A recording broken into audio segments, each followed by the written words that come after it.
Crash Course Live is presented by Smash It Demolition Derbies and the 2016 Bash for Cash. Demo Derby Masters. Winter Slam 2016. Ultimate Derby and Blizzard Bash and Capital City Carnage. Syopa Racing and SyopaRacing.com. Reckless Abandon Derby Apparel at RecklessAbandonGear.com. And Derby Inc. Magazine. Live it, breathe it, be it, Derby Inc. This is the Crash Course Demolition Derby podcast, recorded live at the FingerLakes1.com studios in downtown Seneca Falls, New York. And now your host, Chris Marquardt. Good afternoon, good evening. Welcome to the Crash Course Demolition Derby podcast, coming to you trackside from the Shenandoah County Fair. Night number 2 on deck. You see a good look at that new track that they just put in.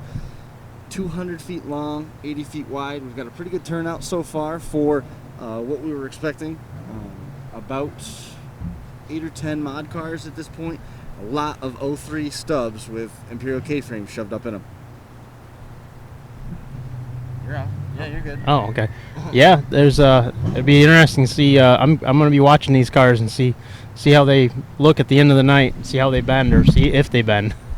If they bend, yes, that's probably not a bad place to start with your assessment of that. We've got to watch and see if they bend and where. Some of the stuff that we saw has been a little on the interesting side, to say the least, in the interpretation of what they can do.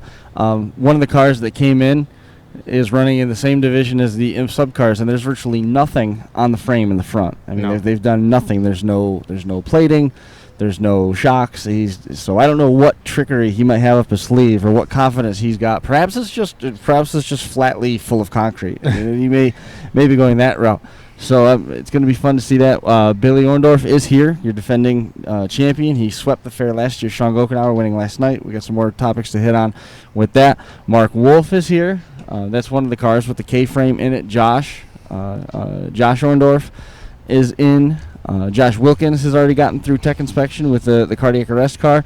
Jesse Bly with the number 2. He's here. Turnout pretty strong, and it's going to be a similar format tonight to what we saw last night. Yeah, and still more rolling in. So, yes, one of which that is rolling in, that is on its way over to tech inspection right now, is the 21J. The one and only. The one and only. David LaJewett has got a ride, or it's Did I say that wrong? It's LaJewett, right? I thought. I don't know what he's registering under, but we tried to talk him into registering under David Decker and running the 21 on the car, and he's got the 21. So I don't know what else he's going to go try and pull out of his bag of tricks tonight. But they worked all day getting that car together. It's a pre-run Cavalier, and I mean, you saw what they did to the front end. It was a lot of work put into that car. Yeah, these guys really bust their butt to get stuff finished up on this car for him to run. They seem really happy to host this car for him and watch him run. Car's sponsored by a local tire shop, and they're going to be in the stands watching. So he said he's going to put on a show with the car and run it hard. So it'll be interesting to see what happens. You're talking about it was built by Sean Gokenauer's group, but the person that spent the most time on it was James Berner. We saw him in the green Ford, the 199. He scattered at transmission, so he's not going to be back out. His intention was to build this car for himself and run it. And now the idea got in his head that he was going to let David run it. Yep. They moved the seat. They put a seat bar in it. They put a gas tank protector in it. They welded the trunk shut. They rebuilt the core support. They put a new bumper in it. He's got bumper shocks, and that's a very loose use of the term, stuffed deep into the front frame. And really, David, taking nothing away from him, I know he's built some cars on his own. He's already said this is the best car that he's ever had. And according to them, it's a fast car, so it'd be fun to watch. It'll be fun to watch all these cars out here. There's a pretty wide selection in the compact cars tonight of old 80s compacts versus some of the newer stuff. I see a lot of Cavaliers in that style, smaller GMs running last night. 4s and 6s are going to be split. The 4 cylinders running in a separate group from the 6 cylinders. That's where you're going to see Josh Wilkins doing his work, is in the 6-cylinder class. He's got another W body, hard to believe.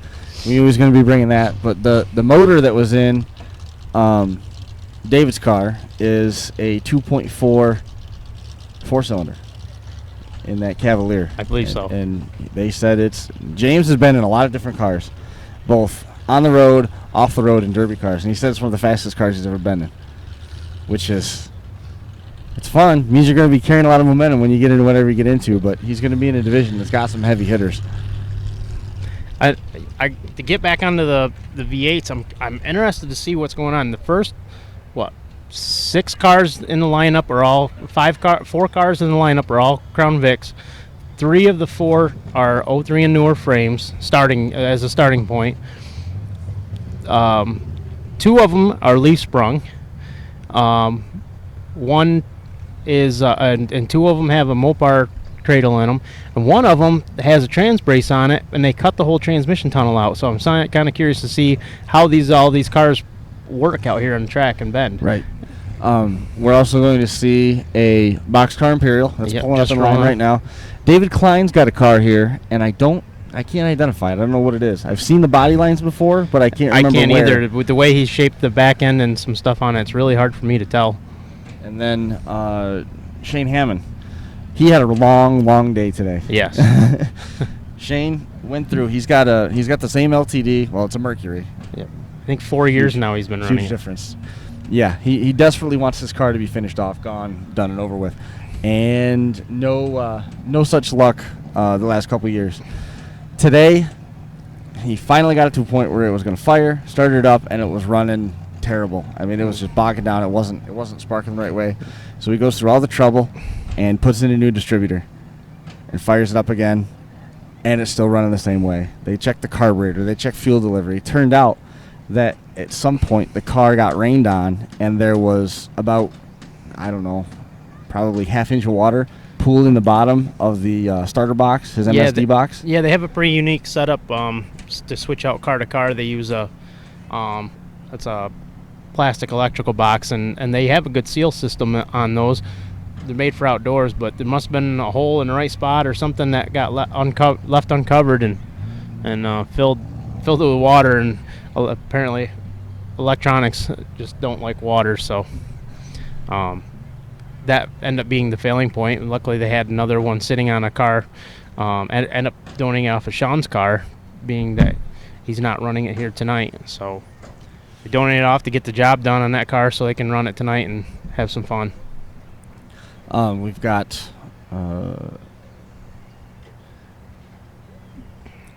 Leo with his Dynasty. He spent a lot of time getting his car together today as well. With he basically had to re-weld the car together because the welder that they used didn't get a whole lot of metal penetration when he was putting his cage and stuff in, so everything had broken loose, not during the derby, but on the ride over to the derby last night. So his seat bar was sliding around, and he's a big guy, so he's going to want the seat bar in there, so they had to put that in. They had to fix the gas tank protector. They changed gas tanks in it, and he had to weld he had a nice flat Newport bumper that he wanted to put on the front, so they put that on as well. And you can do a little bit more tonight than you could do last night in terms of the compacts, and pretty much everybody's taking full advantage of that. Yeah, I have to say it was awesome today to watch. We were invited over to Sean Gokenauer's garage today to fill up some of the time before the derby today, and it was great to watch. I guess what I would say is typical in the derby community is a bunch of buddies helping each other out last minute, just trying to get stuff done to go enjoy the show. Everybody works hard on this stuff, and sometimes things don't always work as planned, so you do what you can, and it's great to see that. They ran a welder for about 8 straight hours today. Yeah, car to car to car.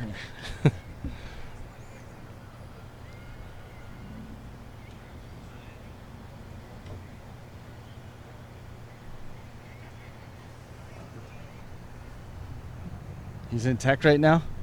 David's in tech? Is that what you're saying?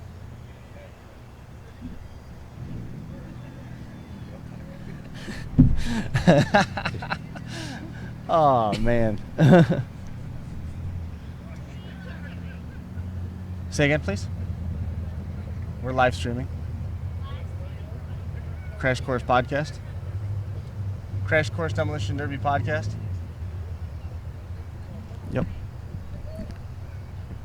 Is there something I can help you out with? No? Okay. So, that was one of the fastest tech failures I think that we've ever seen. He pulled up, and he never even shut it off, and he's right now driving back to the trailer. So, apparently has a little bit of work to do. Hopefully it's not one of those, you've done something egregious, and you're going to get loaded. Yeah. But, considering where it was built, never seen them build anything soft. Last night, actually, I would say it was the first time I've seen anything of theirs that is soft, and it's still pretty hard for what they were starting with.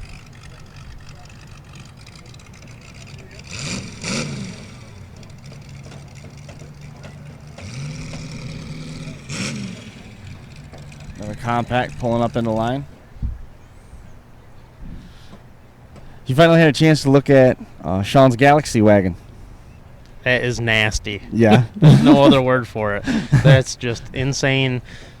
If you rolled up in New York to any show with that car into the inspection line, you would see the inspectors would just go nuts. They wouldn't even know what to say. They wouldn't be able to tell you to load it after looking at that car, because they'd just be dumbfounded looking at that thing.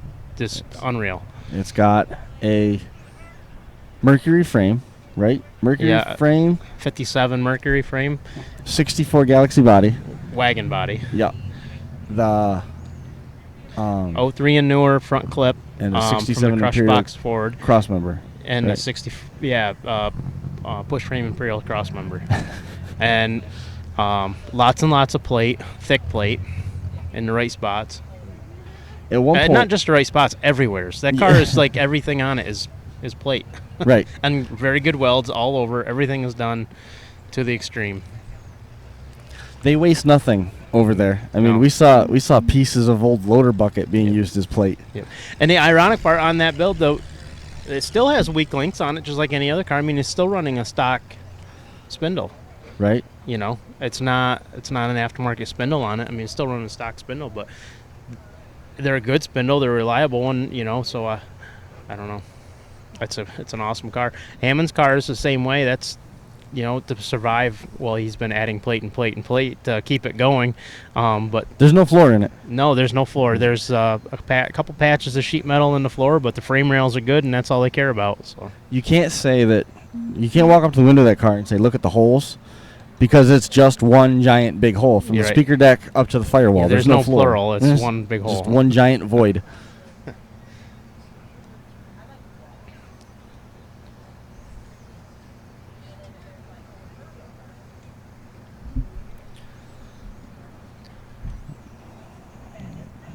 Mike Carey up in Ontario, Canada. Leanne Rumsey working on RC cars down at his shop. Murda Mike checking in. Brian Wallace is watching live. Awesome. Glad to have everybody along for the ride. Ed Brewster tried to get here today and fell ill on the side of the road to the point where he had parked on the side of the road to rest a minute, and in his words, he passed out for a while. He was in such discomfort, and the police officers, the state troopers in Virginia, pulled upon him and to check his well-being. He didn't call for help, but they decided to stop, and at that point, it changed from being him not feeling well because of his Crohn's disease. It was because he was being almost escorted to jail. They thought that he was intoxicated. They gave him a field sobriety test, breathalyzer, the whole thing. Wow. And they finally just told him, get home and don't drive anymore today. So thankfully he got home and he's doing okay at home. But I look forward to catching up with him when we're down here in October. He's going to be down here with doing one of the RC events. Yeah, I missed him up at Bash for Cash. I didn't get a chance to talk with him. So it was be pretty cool to see him in person here today, but that really sucks that health-wise, you know, that's being an issue. Ken Swingle checking in from home. He's celebrating a birthday today. Happy birthday to Ken. Zach Schaller up in Pennsylvania. Rob Clark, one of our buddies from the Midwest. He's also having a birthday today. This place is filling up. But like we talked about last night, they open the gates about a half hour before showtime begins. We're about 15 minutes away from the first event. We have not had the call yet for the drivers' meeting. Still a few cars that need to get through tech. But shaping up to be, you're going to hear some cars hitting tonight. Last night we saw some stuff bending. There's not going to be a whole lot of bending. No, No, it's just gonna be. It's gonna sound like two solid pieces of steel hitting each other. Just It's dump trucks. Yeah.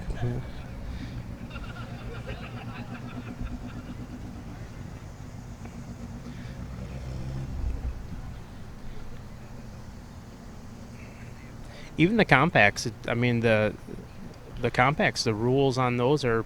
They can really stiffen those cars up. Yeah. You had a chance to look through that rule book today. What'd you think?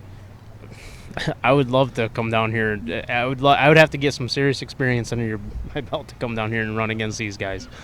It'd be a good time. I like the build aspect of a demolition derby more than anything, anyways. So, I would love to build a car for down here.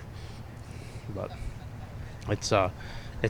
there's a lot of creativity down here, and the only downside is that this is like the only place you can run the car. So it's a once a year car. Twice a year, because you can bring it back bring it back for Cass in the Valley. Big thanks to Catskill Fabrication and Performance, E2 Demolition Sliders, Smash It Demolition Derbies, Ultimate Derby and Blizzard Bash, Stern Dirt Racing, and Halloween Havoc for making this show possible. Most Wanted Fine Art, Catskill. I saw some of the Catskill badges going into cars today. Yeah, it's a good feeling to see that, and to hear the good comments. But and like I said yesterday, put faces with names and get your hands dirty with the people that are, spending their hard-earned money on your stuff and relying on your stuff to work. So that's as a business person and your name's on that product. It's a proud moment. You had the chance to see the fuel cell that broke, and you're explaining to me a little bit about why that broke and how it was what they call a fuse style weld, versus the deeper welds on your stuff, and once that thing got put into the car, I don't think that there's any chance that your tank is coming apart in the back seat of that. Don't jinx me, but I It's gonna have to be something pretty catastrophic. Did you get a chance to talk with those guys at all about the motor combinations and running the alcohol? Briefly, they said they used to have a lot more issues. It was a lot more finicky when they used to mix their own stuff, but now they go to one that's made by a race fuel company and have had good luck with it. I think last night they said some of the issue with Sean's car last night breaking up and stuff might have been a cam he grabbed from a motor that Shane had that didn't. I guess it came apart on him and broke internal parts, but the cam still looked good. But they think maybe there's something on it that they didn't see that it's not 100%. But it's funny because last night in the feature, I think all but one car was all Ford motors running. Yeah. And it was all Fords in the feature, except there was one. There was one, the Oldsmobile. The Oldsmobile, yep. But as far as motors, it was all but like one car. I think that Oldsmobile had a GM motor, but I'm not sure. But there's, I guess it's Ford country down here. There's a lot of Big Fords time. out there. Yep, and the Pattons are the same way. Yep. We saw Jonathan Patton and Johnny Patton run last night. Jonathan Patton coming home with second place behind Gokenauer in the stock division. And those guys, all I've ever seen them run is Fords down here. I mean, we're talking, crazy leaf packs on 70s LTDs right up to new style stuff, and they've done a pretty good job with it. We talked a little bit with Jonathan earlier tonight when they were going through tech inspection and just kind of hanging around for the evening, and he said that he was pretty happy with how his car bent last night. We thought it bent funny. He said that all of them, when he builds them, all of them go that way. They look almost identical. Yep. He was on it last night. He was all over that track. He was. That's why his cars look like that. Yeah. Yeah. Now, does he run a weld car too, or is he? He has. Yeah. He has before. He doesn't have anything tonight. I anticipate we'll probably see him. We'll probably see him in the fall when we're back down here for Chaos in the Valley. A lot of good shows coming up here in the next couple of weeks. Mm-hmm. News breaking today that Battleground has canceled the event there, and I am 100% behind Ultimate Derby on their decision to cancel that show. We have been in situations where ventilation is a problem at Blizzard Bash in years past, and they've upgraded their ventilation system. And there was discussions that ventilation system indoors at Freedom Hall had to be changed in order to Michael Reynolds checking in Bradenton, Florida, and Larry Steger, I think was Larry Steger. He's chiming in as well.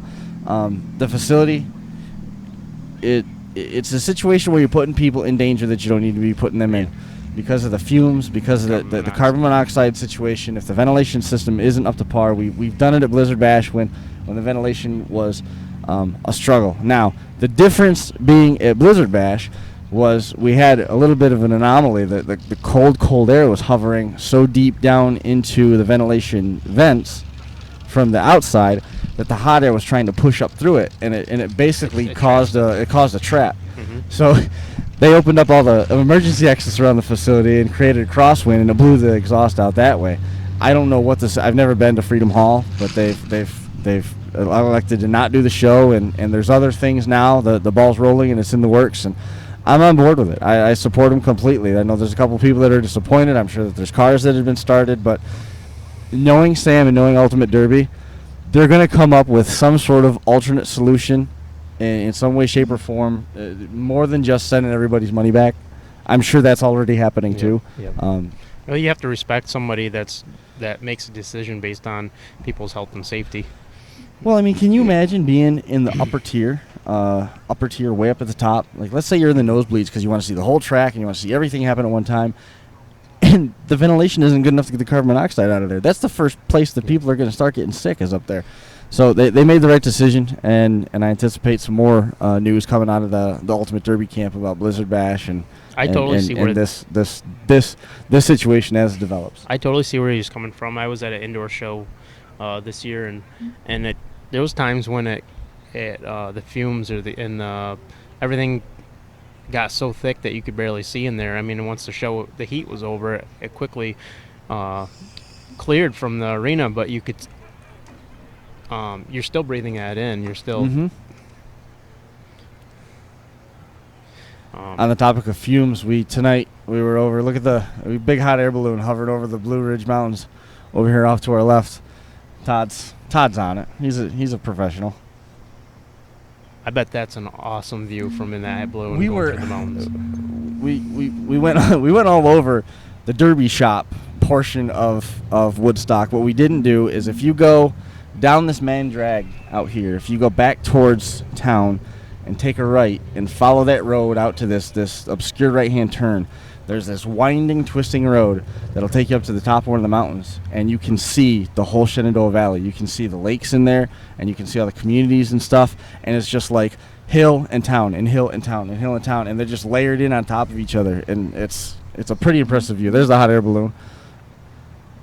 Look at Todd jumping right in on top of that.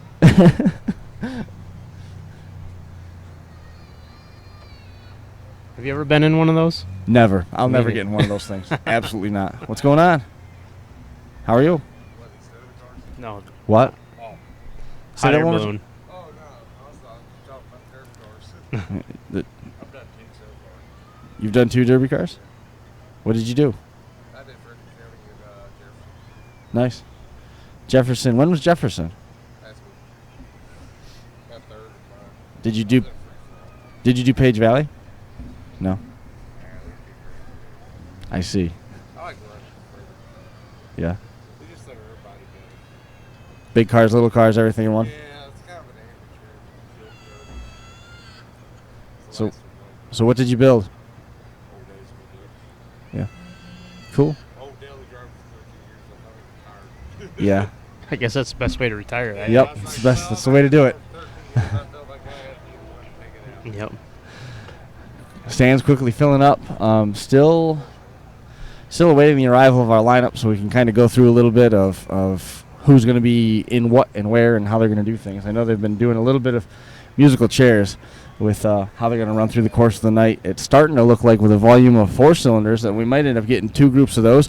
What we didn't talk about, well, first let's come back to the hot air balloon thing. You've gone up in one before? No, I would like to. No way. I am straight terrified of heights. I don't like, and so the idea of being in a basket held up by a little balloon, really not my thing. Because that wicker basket, it can rip. It can rip. But we'll get into Matt Kingry here in just a second. I'm gonna go get lineups.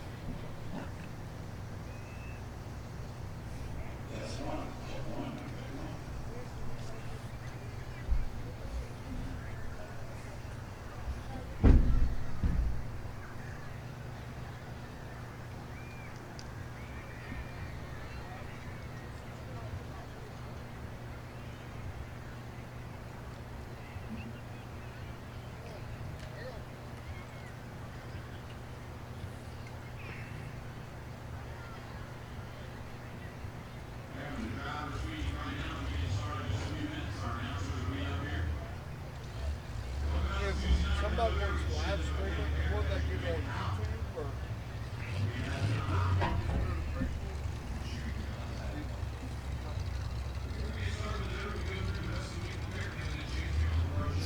Finger Lakes 1. Finger Lakes 1.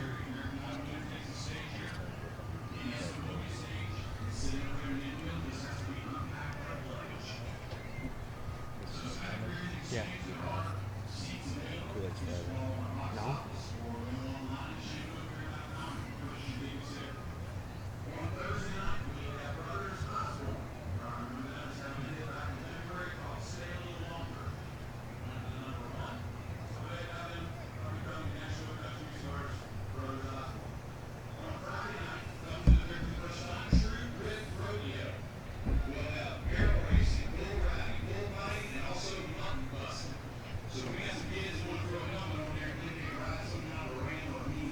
Yeah.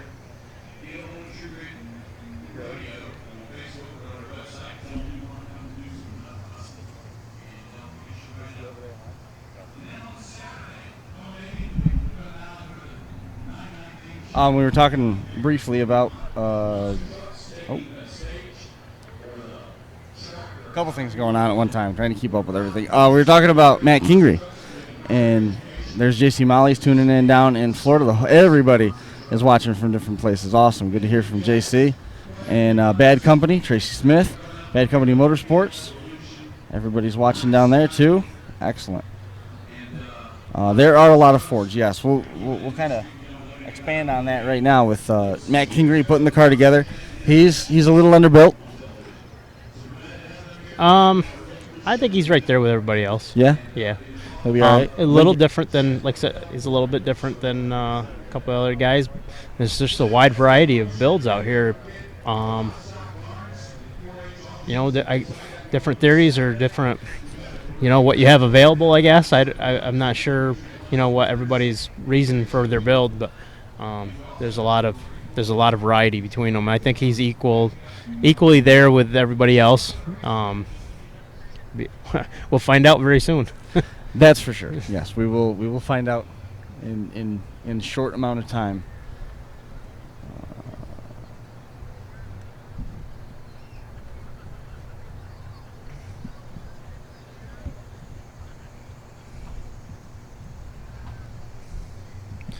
Looks like they're doing a driver's meeting, or we're doing driver's meeting. Seems like they're trying to.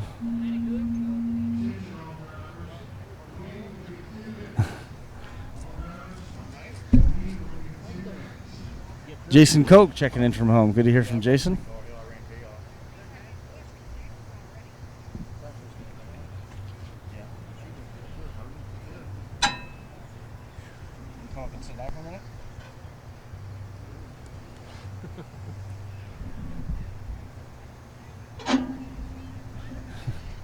It's a good look at the cars. Justin Madden is very impressed with what he's seen so far. He says the cars are pretty crazy.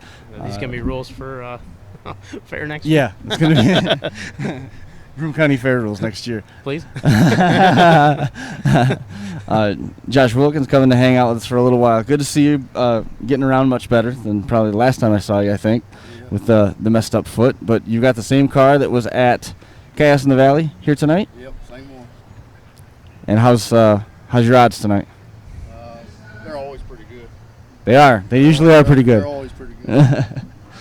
Cars, I mean, it's on its third run. It runs still pretty strong. They run fell it. I just pulled it out of the woods Saturday or Sunday. It's still got grass blowed up on the mowing.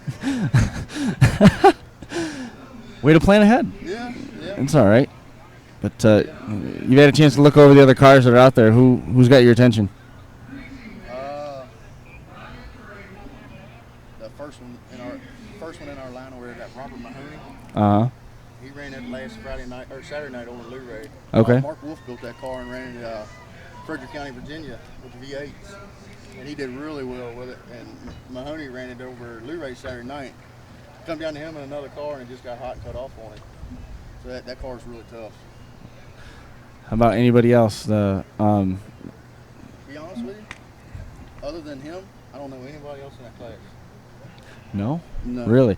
There's been a lot of new faces this year. I mean, there's a lot of new people at the fair. Last night and then tonight. Tonight's kind of the same way. Yeah, it's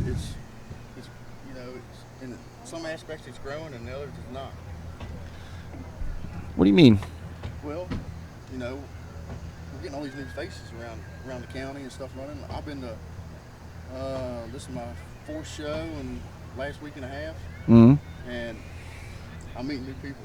Every show we've been to, I've met somebody new, different faces I haven't seen before.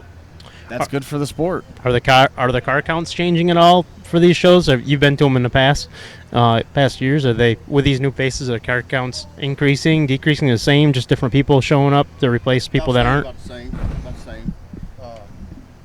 I mean, getting into this kicker classes and stuff like that, car counts are getting low.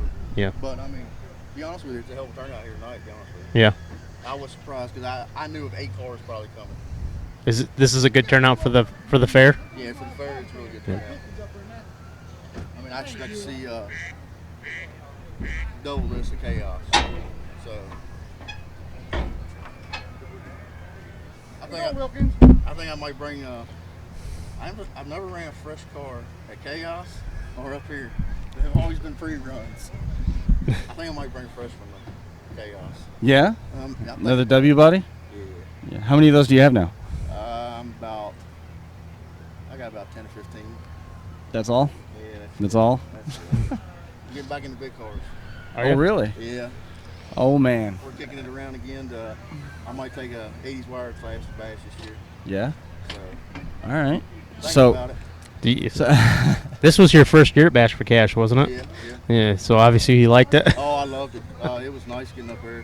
I took that W body up there and run to get some rear wheel drives. I got to step up my game for them bad boys. Yeah. I've already got a rear wheel drive sitting and waiting to go. What'd you go get? What'd you end up with? 1980 Pontiac Sunbird with a 2.5 Iron Duke in it, running. Thank you. You can have it right back. I don't know if I've seen one of those, to be honest with you. I don't know. 1980 something? 1980 Pontiac Sunbird. Pontiac came out with the Sunbirds that are front wheel drive. Right. They made them for like 3 years rear wheel drive. Okay. Car is rust free. I think it's nice with the running 2.5 Iron Duke in it. Are they about the same size as like a Chevette or something like that? Or are they a little bigger? They're about the same size as a Fox body. Okay. Like a Pinto or something similar. Unit body car. Pretty much like a Monza. Yep. That's pretty much what they look like. So I've been kicking around the idea, maybe taking that, and I got a '86 Fox body Mustang as well. But so how many shows have you run so far this year?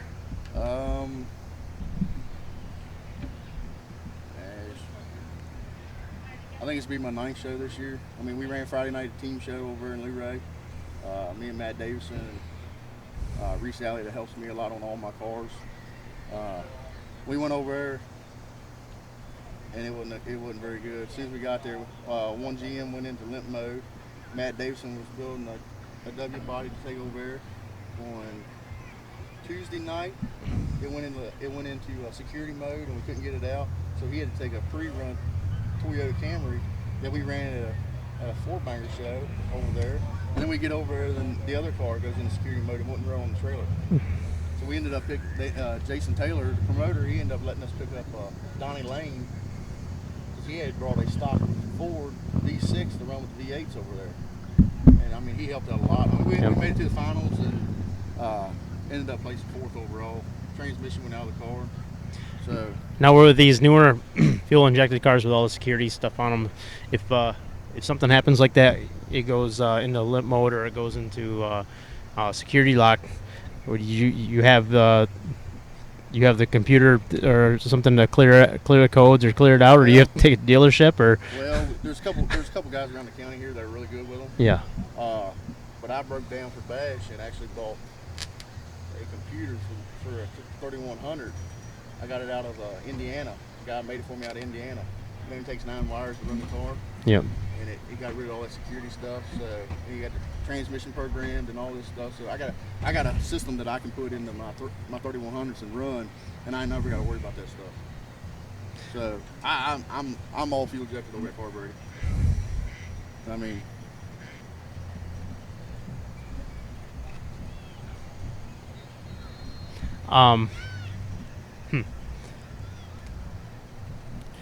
Lost your train of thought. Yeah, I forgot what I was going to say. Dustin Anderson, he's writing the rules for Mandan right now out in North Dakota, and he said everything right now is working fine for him. There's just one problem with the stream. We're talking about compacts. Sorry. I give those guys credit. I wouldn't get in one of those cars. They hit hard and there's no give. The only give is the body of the person. John King just messaged me, sending out again remembrances to the family and remembering Jeff Dixon. Went to his funeral last night, sharing sentiments that Jeff was obviously one of those guys that had a big personality. Everybody knew him and certainly enjoyed their time around him, and he was too young to go, so it was real nice to John King. John King is one of the guys that is promoting in New York. He does stuff like a couple Speedway shows. He does Fulton Speedway's events, and then he does the Madison County Fair. And at the end of the year in Brookfield, New York, does Brookfield Wheel Days, which is always a huge show, cleanup show. Yep. I don't remember the last time they didn't have over 100 cars there. Yep. You say cleanup show on that, and there is a lot of cleanup, but there's a lot of guys that are building all year round just for that show. The end of the year, they're bringing fresh stuff, and I think there's gonna be some good cars there this year. It's gonna be a good show. There's good, excellent drivers up there.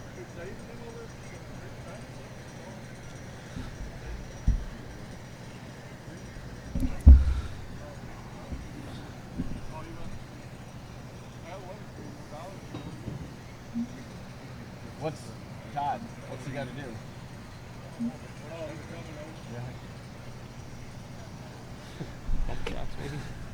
Build how you want and cut it. Josh Decker said he's bringing 4 cars to Brookfield. We're going to be down there. I think what we're going to do is we're going to treat that the same way that we're going to do sort of a test run. Does Ben have that much time to build that many cars?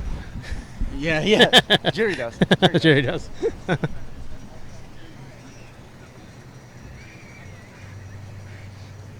How's everything with you been going on, bro? I've been keeping busy, that's for sure. Yep. Yes. It's been. They've been keeping me busy. We're starting to get orders in and stuff for the fall promoted shows, and. Good. Come back to chaos. Yes. Yep. Yes. Ryan is not missing a show down here ever again. Well, all right. What was your thoughts on track last night? Loved it. Loved it. Yep. I thought it was pretty interesting. Yeah. Feel like we was in Utah. It's a lot like the Ohio track that you just ran in the spring. A lot like it. I was kind of worried about going up there because we're used to running on tracks around here where it's short, narrow but long. But as soon as we got to Bash, seen a track kind of similar to this. Got over there at Luade, track was kind of similar to this. A lot of people are going to this bigger square type track. I mean, before up here, all you had to do was worry about one corner of your car. Now you're going to worry about all 4 sides. Yeah, there's no hiding spots in this track. Not at all. Not on this track. How would you describe the old track here as far as, they say some tracks are self-cleaning, how a cars will end up and how you can maneuver after cars that are done, or how cars are you put over the wall in certain spots or whatever, however it works. How would you describe the old track versus what you saw last night here?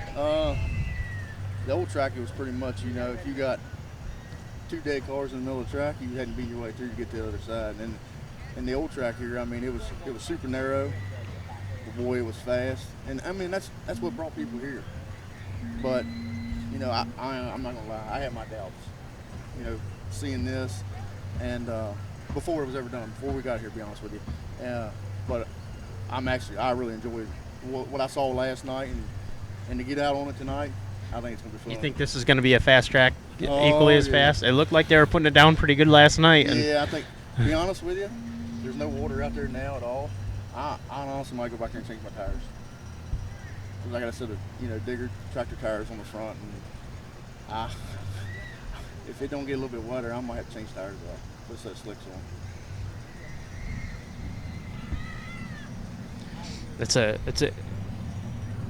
It's interesting. That's one of those factors when you go to a different track that you've never ran before. Being prepared for it and having several sets of different tires, right. Maybe a different diameter, different tread design, different whatever, to be prepared for it. Usually pretty prepared for a show. You bring variety to most shows, or you have a set tire and you kind of stick to it. Well, I got a set tire that I pretty much stick on to the front. But I always keep a radio with me, a set of radios with me, just in case. When we went to Bash, it was pretty much a learning process for me. I did go up there and have a good time, hang out with people and stuff like that, but I actually went around and studied a lot of cars. I love looking at other people's cars, different ways they do things. And, I was studying, I was concentrating on the small cars. Mr. 514, he was concentrating on the big cars. And I feel we both learned a lot from just seeing other cars out there. I was impressed with a lot of stuff out there. That was the first big show I've ever been to. Are you, other than Chaos, you going to any other shows, either to watch or to run? Was that Fall Brawl? Hog Wild Fall Brawl up in Stoneboro, Pennsylvania? Yeah. You're going to go to that? We're thinking about kicking around. That would be cool. You'd like it up there. We're thinking about kicking around and go up there. But I mean, it's right there before Chaos too. Mm-hmm. So if I'm going to build fresh, that might be out of the question. But I still got the car I ran from Friday night over Luade. It's still straight. So third transmission didn't come on up with that probably. So it all determines what we do for Chaos. All depends on what you do for Chaos. I like that. It all depends on what happens. The world revolves around that event down here. I mean, between this fair event and then Chaos in the Valley, the Stripes have done a great job at really, like Josh was saying earlier, really getting new bodies into Demolition Derby. And it's quick break for our national anthem.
I'm curious to see the changes they had to make on that car they prepared for David to run today.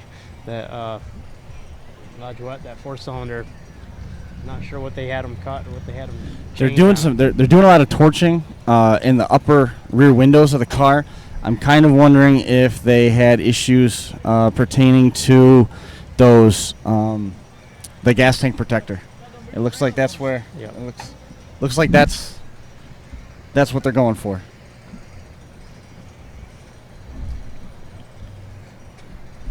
Look who's here. Hey.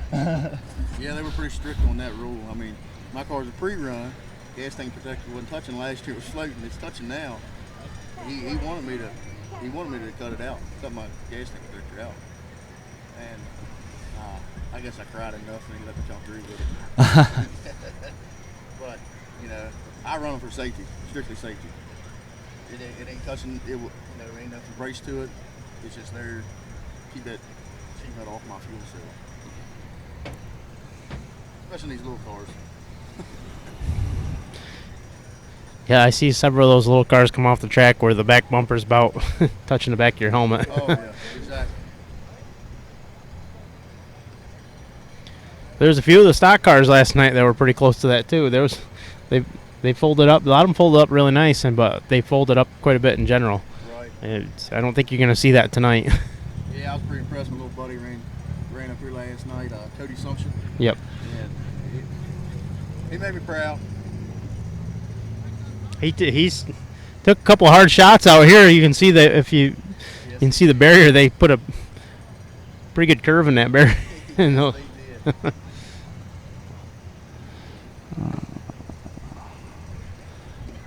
But it looked like he had his car set up pretty good. Yeah. Put a lot of time into it. He did. He ain't afraid to ask questions. I'm out of the game pretty much in them big cars, but he was asking Matt Davis, he was asking Matthew Kingry, for a lot of help. But, I try to give him as much knowledge as I could with the Fords and stuff. But I've been out of the game for almost 5 years now, so it's changed a lot since I've been out. Yeah.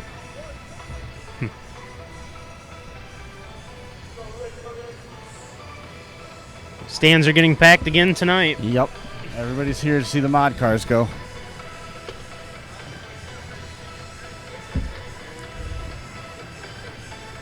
Todd Height was just down there trying to figure out more. What was it that was the issue on the 21?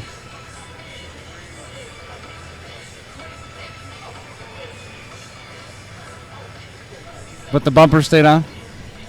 So pretty much the whole car was illegal. Yep, everything they worked on today was no good.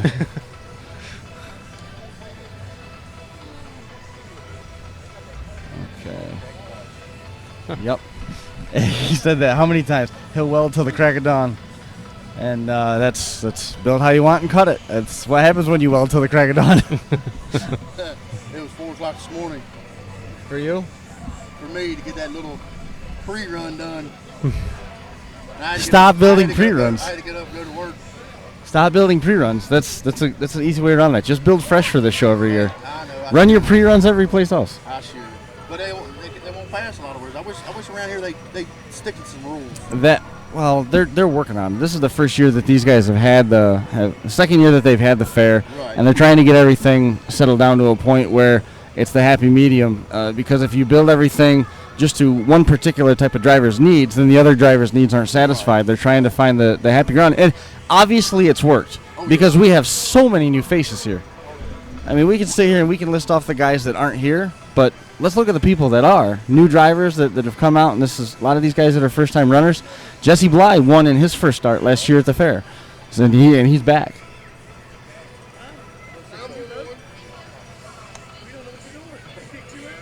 Probably. You're probably right.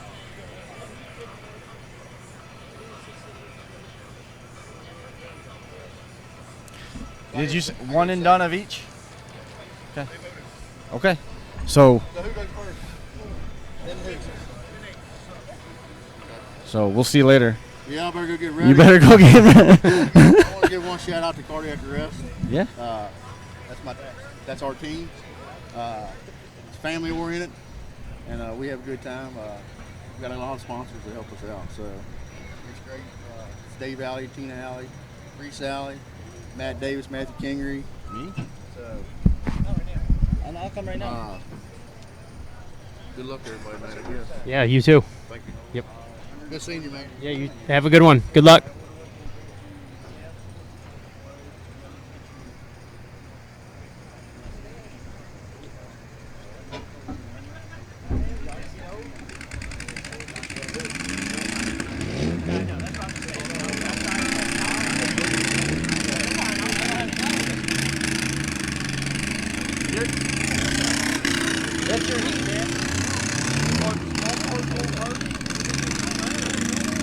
God, buddy, we're starting to get up and running.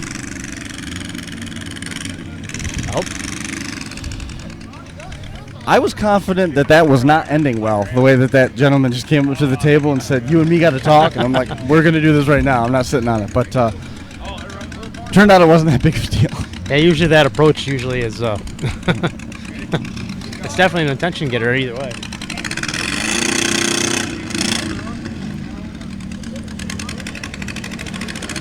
So that is the number 6 in our 4-cylinder class.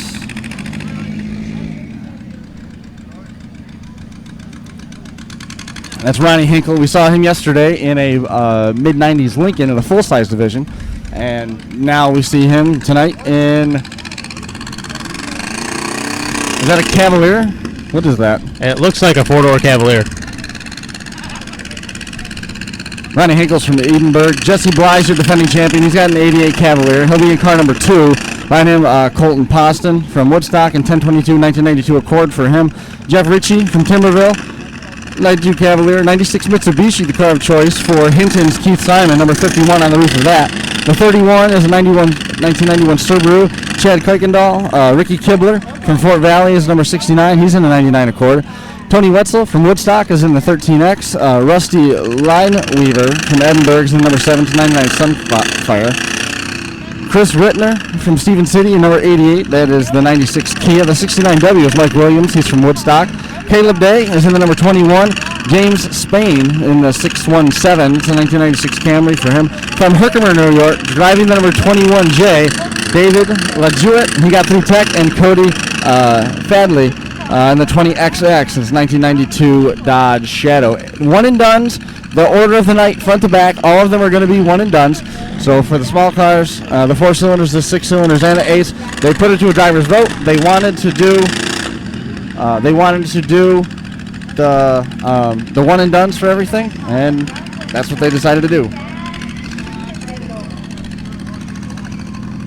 I think they have just the right car count amount for each class to do a one and done. It's going to be, it's not going to be so crowded they can't move, but at the same time it's not going to be so empty where they get the easy long shots and don't have to work for it. Right on.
Looks like all the 4 cylinders are in. It's showtime.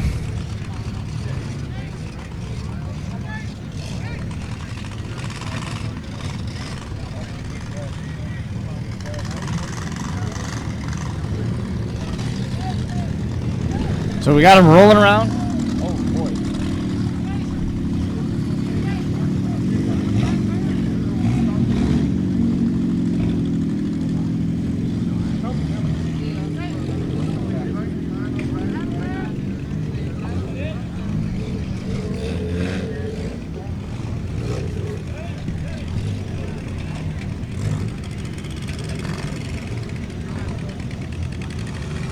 All right, looks like we're just about ready to turn these guys loose. Rolling start for the 4 cylinders. There's a good look at David with the 21J. The number 6, that was Ronnie Hinkle. Boy, they got right after it quick, didn't they? They're piling them in right here in front of us, trying to drive out of it. Number 7 already having problems out there in the center of the track. That's Rusty Lineweaver. The 1022 also struggling a little bit. Colton Poston. What a shot that was. Man, took the door skin right off of the... I didn't catch the number on that one, and I don't know if we're going to because the door skin is completely gone. Luade trying to get refired now. Gets it out of the... Yeah, that door's gone. There's no door left anymore. Completely took it off. And that might have been a kill shot. That car hasn't moved since. As we're looking long ways down the track.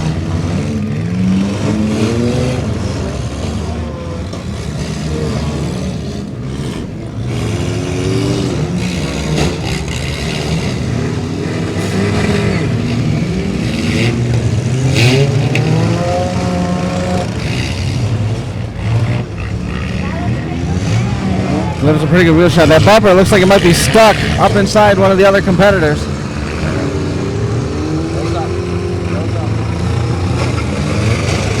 Look at them stacking them right in. Lejewitt shoving them right to the wall.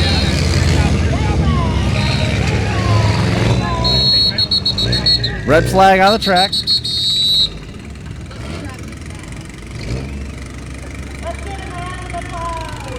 Couple drivers trying to get out of their cars right now. I see the number 16 exiting his car.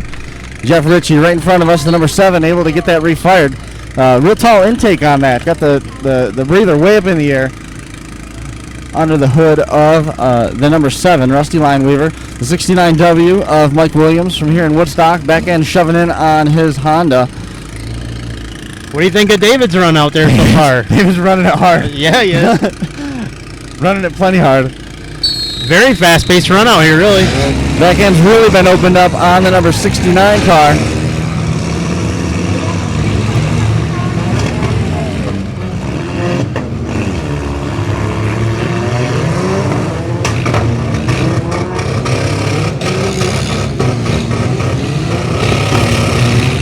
Ricky Kibler in that Accord. A lot of sparks coming out from underneath that.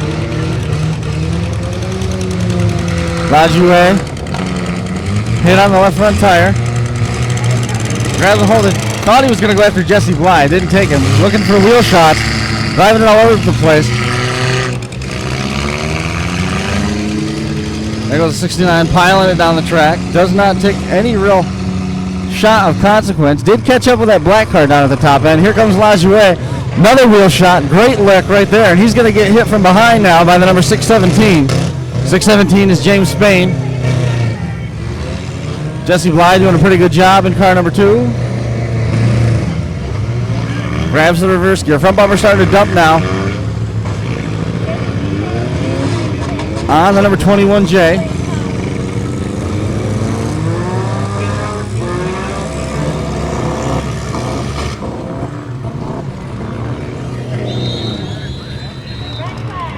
Another red flag. Somebody bailing out of the car quick.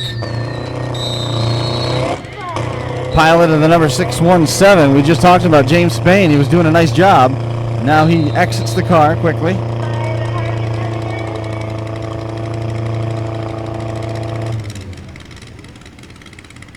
Thank you to the Woodstock Fire Department. Very impressive run by everybody out there so far. Fast Everybody's running pace. very fast pace and hitting hard. Anybody have a hot dog? One of the cars that was the Spain car getting hot under the collar. A little bit of fire underneath it, and he was quick to exit that car. They didn't have everybody wove down for the red flag before they dove into there. So we still have Jesse Bly out there. The 69 is Ricky Kibler, one of the guys we didn't see run last night. We saw a couple of the Kiblers, but we didn't see Ricky out there. Good to see him back out here at Shenandoah County. And the number 51 down there at the top of the track, Keith Simon. He's another guy who can run very well here. We've seen him do well. Ronnie Hinkle in the number 6, still in the mix at this juncture. A couple guys have got out of their cars. Some of them don't look like they're too awful hurt. So if we get to a point where we go free for all a little bit later on, and they do some repairs, we could be seeing some of these guys again. And obviously not everybody that would be tuning into this, watching it, doesn't have the rules right in front of them. They allow for tonight's show, for the compacts, you can run a stock bumper. I think you can load it. But you also have the option of running a piece of square tube, 3x3 square tubing as an option. And you see a few guys running them, but you actually see most of the guys still running a stock bumper, whether they're loaded or whether they're just seam welded. Can't tell just by looking at them walking through, driving through. But If they would slow down when they drove by, you'd probably have a chance to get a better look at it. yeah. Once we get this red flag cleared up, I just got a phone call from Tori Shudy. Tori Shudy is going to be joining us by cell phone connection. He's got some stuff to discuss about Derby Icon's points. So we'll have him on for a few minutes before we get the while we have these cars cleared off, and then we'll move into the rest of our program. So we'll be getting with Tori here in just a little bit. Kind of cool. Yeah. Very surprised when I got that phone call. But to go back for a moment on one of the topics we were talking about with Ultimate Derby and the safety concerns inside Freedom Hall, Darren Brown messaged me and said that some places require an event to be canceled or delayed if levels of monoxide reach a particular point. Minnesota is one of them, and it's the right decision. He's on board with it. So So what his reference is, when they have indoor arena shows for Monster Jam, if the carbon monoxide gets too high, they have to stop the event immediately. So that ventilation thing is a big deal. Carbon That's monoxide Minnesota rule, is a obviously, serious thing. Yeah. Not Kentucky, but nonetheless. Yep. Bumper now pitched way down, nose down deep for the number 21J. Still out there running and moving, though, trying to find somebody to hit. Grabs hold of the 69W. That's Mike Williams in the black and green colors.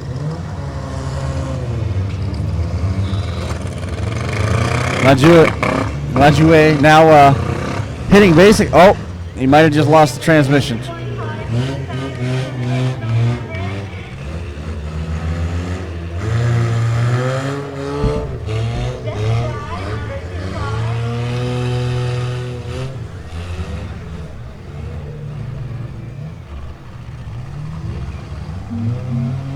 Mike Williams in the 69W looking to make a hit. Here he goes. So down to 3 now. The 69W, that is Mike Williams. The 2 of Jesse Bly, and the number 51 out there, Keith Simon.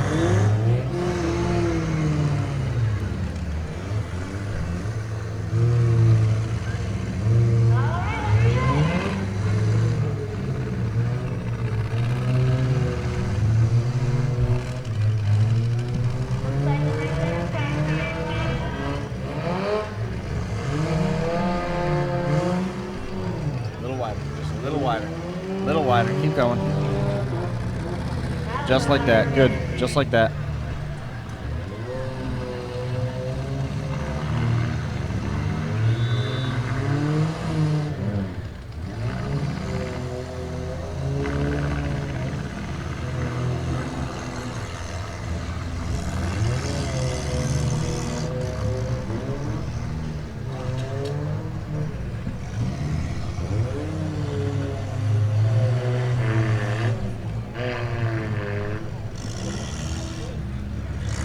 Jesse Bly really hot in the number 2. Checkered flag is in hand, so apparently Jason Shipe is thinking that we're getting close to the end. We've seen battles like this go on and on and on. So looks like Mike Williams could be in trouble. The number 69, it's not moving. A lot of smoke coming out from underneath that entry.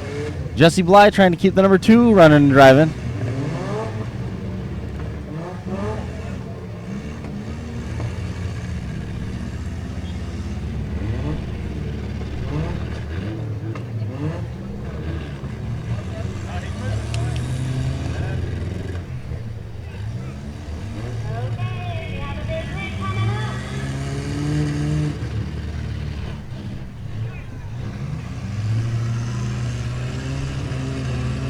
Jesse Bly really laboring out there in that number 2, having a hard time.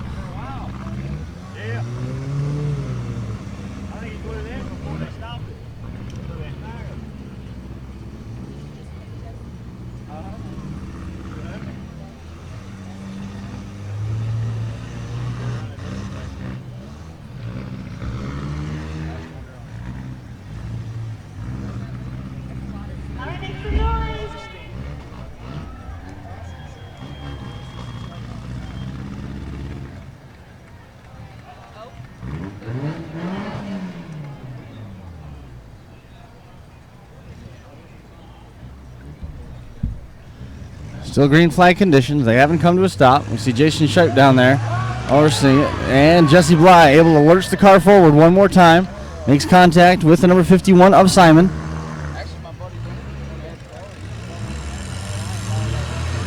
Bly has a flat right front tire, and it's spinning in the rim, and that's where a lot of the right side smoke's coming from. But he is also steaming from under the hood. Water boiling out of that motor quickly. It's running real hot. Using the Simon electing to use the back end, and that might be the beginning of the end.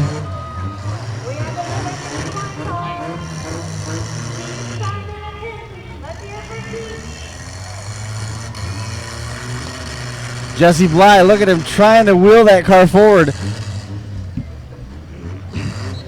That's it. Time has expired. Ricky Simon, number 51, comes away with the win. Good heat out there. Man, real nice run. 6 cylinders are due up next.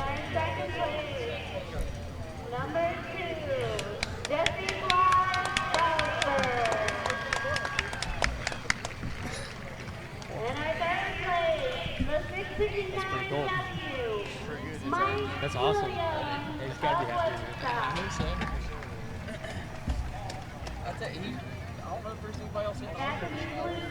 I was a little nervous that small 3x3 was tearing through that sheet metal hard. I like for the other, had caught a driver's door or something. Oh, yeah. That'd be bad. We'll have those 6 cylinders in just a minute. We would like to sponsor. Hey man, how are you? We'd like to thank our sponsors. All right, awesome. Let me. I'm gonna throw you on speakerphone and try and make this work here because we're live at an event in Virginia. But I'll put you on right now, okay?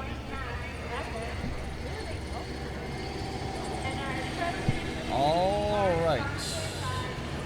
So, Tori Shudy joining us now. Tori, hopefully you can hear me all right. We got the track clearing activities for the 4 cylinders here in Shenandoah County happening, but you messaged me after you gave me a ring, and like I said, I was surprised. So you got some news to break here. Why don't you go ahead and let us know what's going on? Yeah, guys, thanks for having me on. I hope you're enjoying the Derby out there.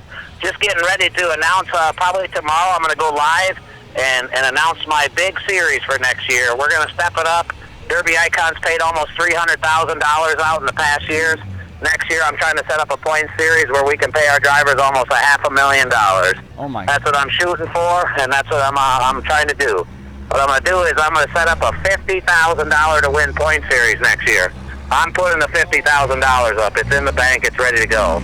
I'm going to get 100 of the best drivers in the nation to put up another $500, and we're going to do a $100,000 point series.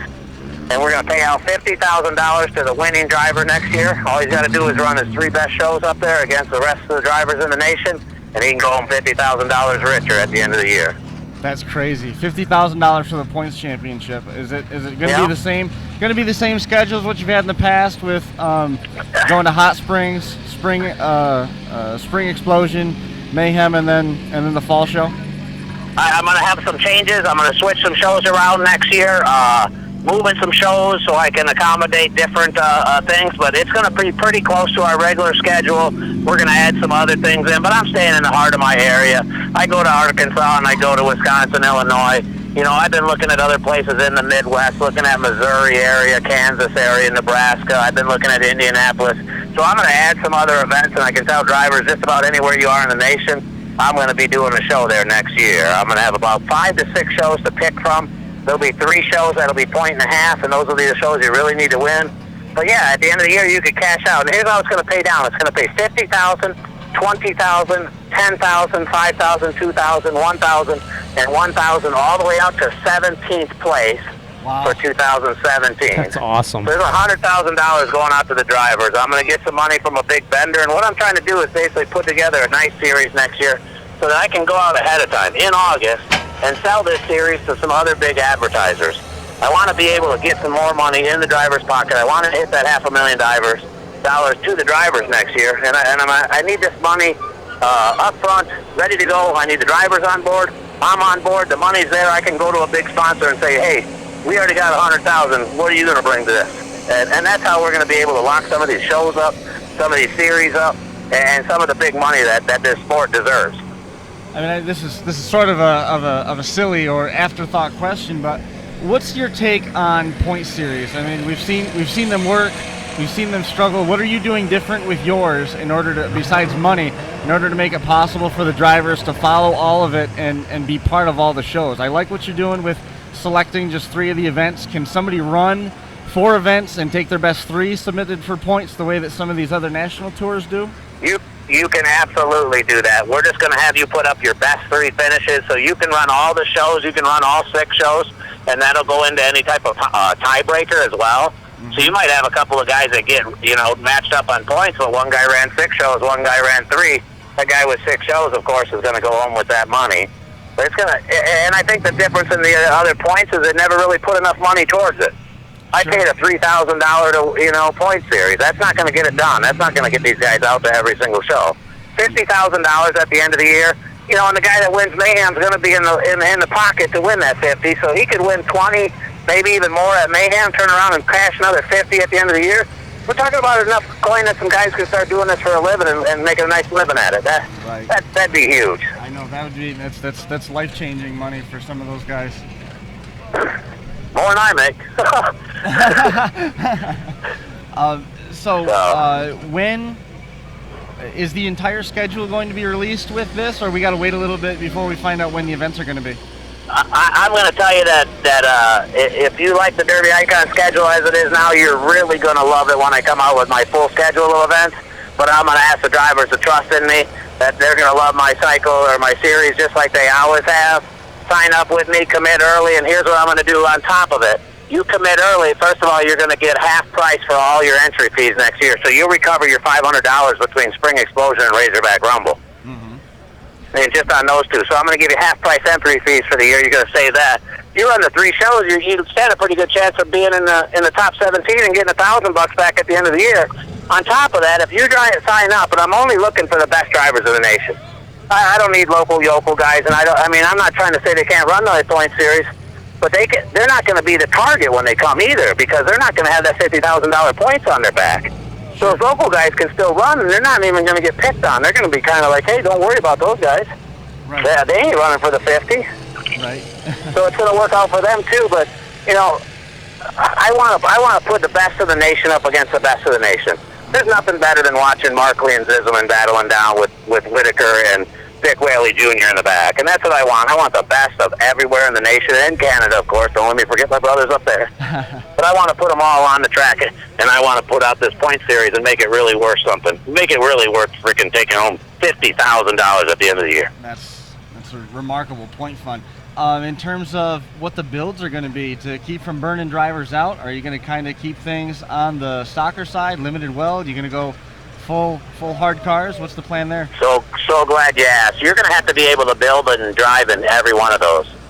The team shows are going to be, one of my point series and point and a half, of course, for Spring Explosion. So you might have to build an Icon car in order to get on the team. So you're going to have SS builds too. You could win it with one SS build and a couple of bone stock builds. I'll tell you that. Right. Wow. You know, so yeah, you're going to need to build more than a bone stock car, but I think a bone stock guy could take it home. I'll have an event at every show that's going to be a bone stock 80s or a bone stock something, so you could just run the filler events, get your points through that, and finish very well. Interesting. So in theory, a guy could run trucks some night and still score points towards the 50,000 because it's still not trucks and not compacts, just all full size classes. Okay. And then I'll have some non-points events also at mine too, so some guys that aren't in the points can get into just a fun match too.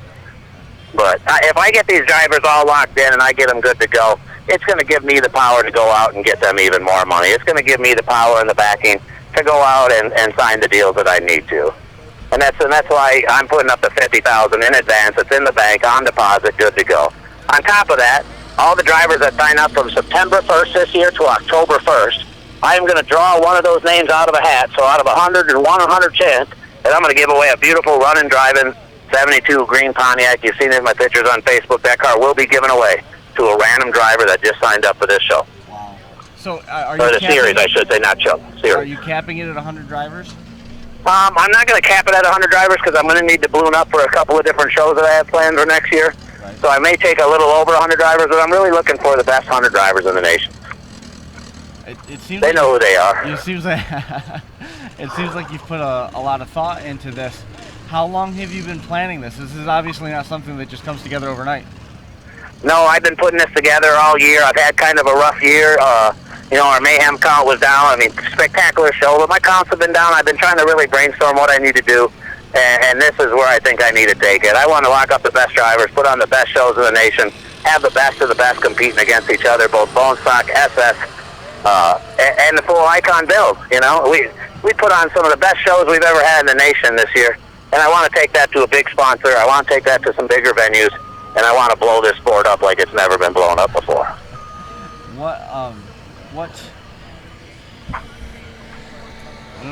Struggling to find the words, but I mean, basically, if this all comes together,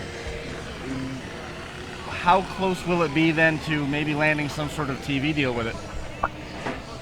I've always got some stuff in the works on that. I've got a couple of different contacts going at all times. I'm always working on one TV deal or another. In fact, I'm even going to be on the Travel Channel in September. Look on it, Big Time RV. Stay on your guide, and you'll find me. I'll be on the Travel Channel. So I've always got something going on TV-wise. Of course, that's going to be part of my big plan. I just don't like to promise any TV until I know I can deliver that. But yes, I have some stuff in the background, in the works. Bigger stadiums, bigger deals, bigger sponsorship, bigger everything. Tori, man, that's awesome news. I absolutely wish you the best on it. I can't wait to find out more about the schedule and things along those lines. I'm expecting that you'll probably do a big splash on Facebook and do some overhauls on the website to get more information out. How soon can people begin registering? At what point will that be open so that people can register, and where can they do that? Excellent. September 1st, it'll be open for registration. I just moved recently. I moved out of my house, and so don't send anything out yet. I'm at a new address, so don't go off of any old addresses. But September 1st, I'm going to open registration. Like I said, in the first 30 days, everybody that registers will be automatically entered into a drawing for the wagon. We're going to have it all taken care of, done. I'm going to lay it all out on the big whiteboards, and I'll do a live broadcast tomorrow night with all the information, every question you guys are thinking about. And then if you guys would have me back for one of your podcasts again, we can do a follow-up question and answer. Just take care of anything that anybody has a question about. Sure, I'd be happy to do that anytime, man. It's like I said before, it's an open door. Anytime you want some time, all you got to do is just let me know what you got going on. Hey, that is the truth. I called you up 5 minutes ago and realized you're on the air and said, well, let me come on. I want to talk to you then. So I appreciate you giving me the time. Appreciate you squeezing me into your schedule tonight, brother. You got that, man. No problem. Any other points that we want to hit on? We got the 6 cylinders that are just about ready to come out. We're running a little. Hey, right here, I'll hit it real quick. We're going to Hot Springs, Arkansas for the Garland County Fair, 16th and 17th of September. $15,000 on the line. October 1st, we got Fall Brawl in Oregon, Illinois. We're going to do 3 different classes there, light, medium, and heavy, just like we've always done in the past. Going to be a great show at Fall Brawl. Can run and do everything. October 1st, 2 p.m. Those are my last 2 shows of the year. And then we're ramping up for 2017 like you would not believe, Chris. I'm so pumped and excited. I can't wait to share more information with you guys. Awesome, Tori, man. Appreciate the call. Thanks for coming on. Congratulations on the announcement. Wish you the best of luck with it. Hey, I wish everybody luck at that derby. Smash up some cars. Be safe, guys. We'll talk to you later. We'll see you later, Tori. Thanks.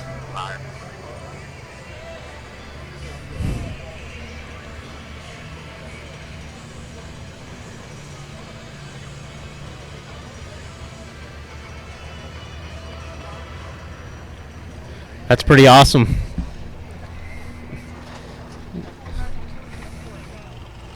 While I was talking to him, I don't know if it was chiming through, but I was getting a number of Facebook messages. Wow, he was People asking for details and other just, stuff pertaining to tonight and stuff pertaining to some of the things that Tori was talking about. So interesting turn of events, that's for sure.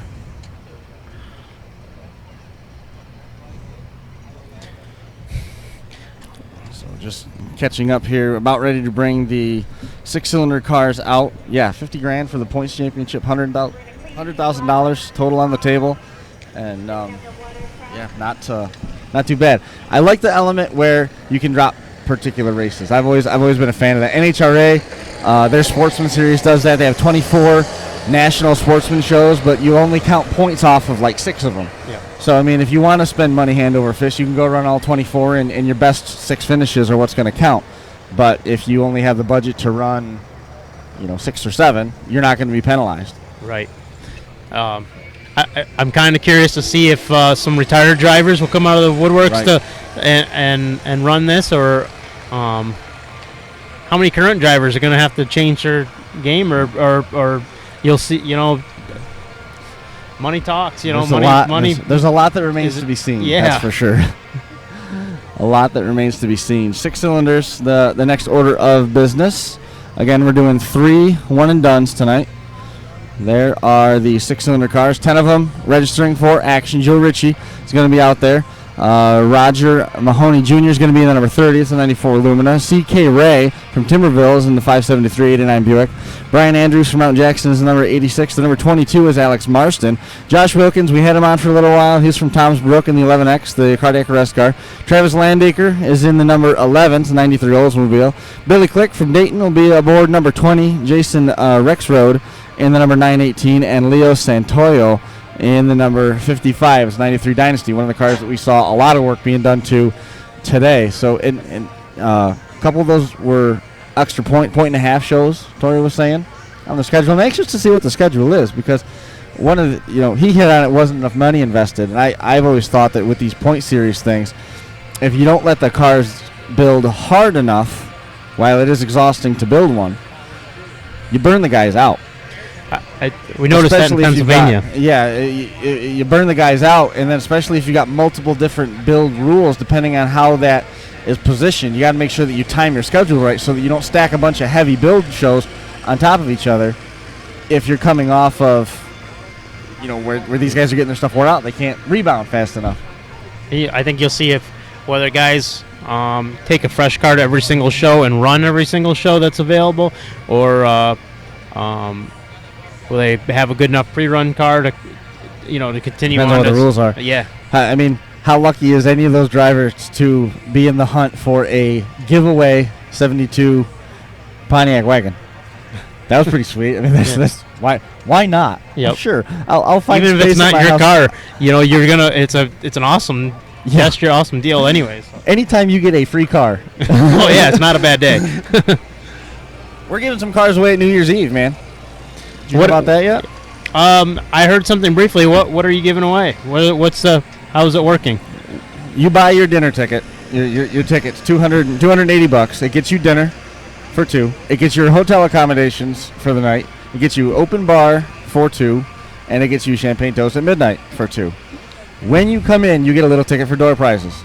So there's that table like it was last year with shirts and graphics and magazines and videos and all this. There was a set of ratchet straps from Christy Germain, from a bunch of the Canadian contingent, all sorts of different stuff. So if your ticket gets pulled, you win. But this year, we've done some horse trading, and the first 3 door prizes given away will be cars.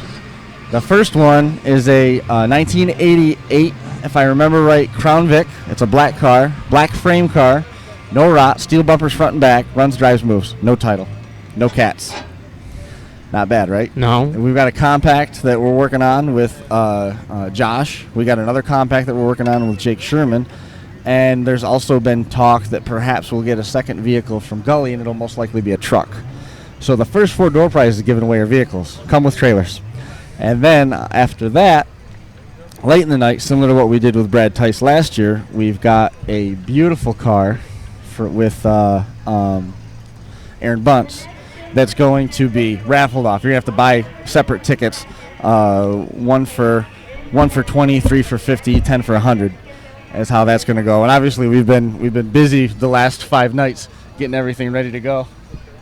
Not bad, huh? You want to hang out? Not too bad there. So more details, you'll be able to buy those online ahead of time, just like we did with Brad Tice's car. Sitting down at the table with us as we get ready to bring those 6 cylinders out onto the track is a very happy David Lajoie. How'd it go, man? I had a lot of fun. I really did. I mean, the track was hard.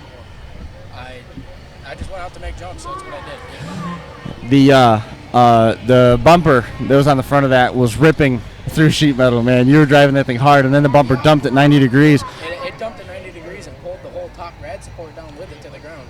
Wow. Yeah. Is that why it started laboring so bad trying to drive? And I didn't know. I would have went back end first, but I just said send it. Mission accomplished.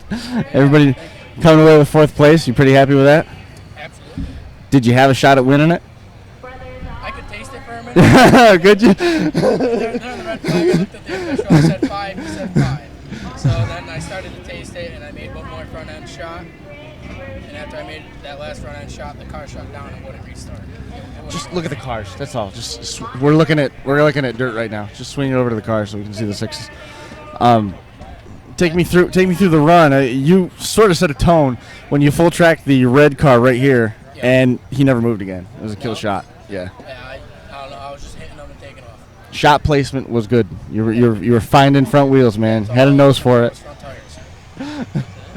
that was key for this one. Was find front tires. So by the time you're done this year, you're gonna have run like 6 or 7 derbies. This is a pretty busy year for you. I think it'll be. No, I'm telling you, it's 6 or 7. We counted. Yeah, it's been a lot more than I've ever done. Yeah. And to come out of state and run is a huge honor. I want to thank all the guys that helped me get out here today. That got you out here, man. They worked a ton on that car, you know. And the thing is until we got down here, James was gonna run that. That was his car, and he just decided, why not? Why not put him in the car? Give me a good reason not to. And we couldn't come up with one, so why not? When you woke up this morning and you saw the car in the shop, what was going through your mind? Because it turned out that last night's conversation was fact. It was happening. Yeah. I don't know. I woke up and I said, this is going to be a different one. The track's 10 times bigger than I've ever been on for any other track. And on top of that, I was just thinking, how am I going to run this? I started thinking of a game plan. Remembering from yesterday what the best way to run this track is, and I did what I could. What about the actual realizing that you're going to get to drive it? You got to the shop today and you saw it was inside, but I don't think it really clicked that he was putting you in the car until he came and told you, yeah, we got to figure out what to do. Yeah. Yeah. Once that happened and it clicked, I was really happy. I really can't thank those guys enough. I started getting a little nervous, but... Did you throw up? No. No, good. No, this is actually, out of the shows I've ran, I've been the least nervous at this This point. was the first time you didn't throw up before you did. No, if I did, I probably wouldn't admit it, but... We heard that the car was fast. It looked like it was pretty quick out there. Did it live up to that billing? Well, what had happened was, my throttle stuck after the second hit. Really? Wide open. There was nothing I could do. It was just start throwing gears. Reverse drive. That's all I could do. Wow. That's why when they shut me down for the red flag, I got a little nervous. I didn't think it was going to restart. But it restarted and bounced right off the red one, so I just threw it in driving. So I had no choice to go. No choice other than to go full throttle. Had to send it. 10 cars due out on the track for the 6-cylinder championship here. One and done's the order of business. The drivers had the opportunity to vote, and they wanted to go one and done format. We'll run through the 10 cars that we're going to see. Joe Ritchie is the first one out there from Broadway, Virginia. Roger Mahoney's in the number 30, the 573 is C.K. Ray. Brian Andrews in the number 86. He's from Mount Jackson. The 22 is Alex Marston. Josh Wilkins, we just saw him pull out. That was the white car. The 11X. He is really, really excited to do this rolling start. Josh Wilkins in the 11X. Travis Landacre in the number 11. The 20 is Billy Click. He's from Dayton. Jason Rexroad from Wires Cave in 918. And rounding it out is the number 55, Leo Santeo. And there's the 911 car added. Late edition is the number 911.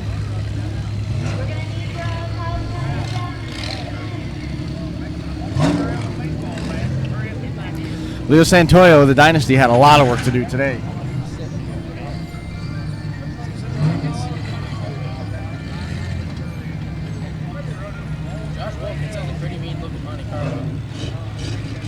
Wait till he puts his foot into it.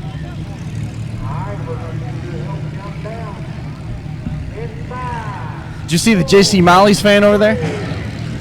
Guy with a J.C. Molly shirt on over there. Whoa! 573 hit the brakes, and boy, did he get pummeled right there. Full track shot from the number 20 piling in. That was Billy Click. You gotta watch the driver's door. Billy Click, the number 22. Another one of the cars that was added late, Alex Marston.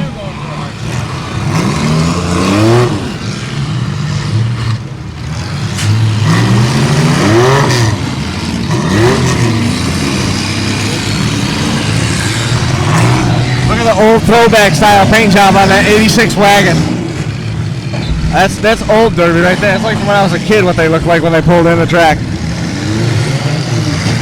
I think that's a celebrity wagon and it's doing exactly what celebrity wagons do. Starting to buckle in front of the wheels, man. That back bumper will be in the dirt before long.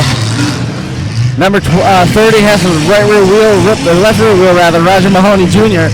Wheel completely torn off of it. He's idle right now.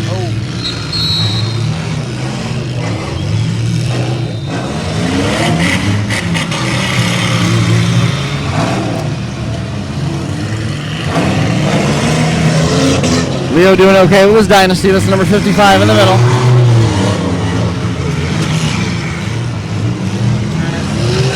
Whoa! Got him all checked up right there. What a shot.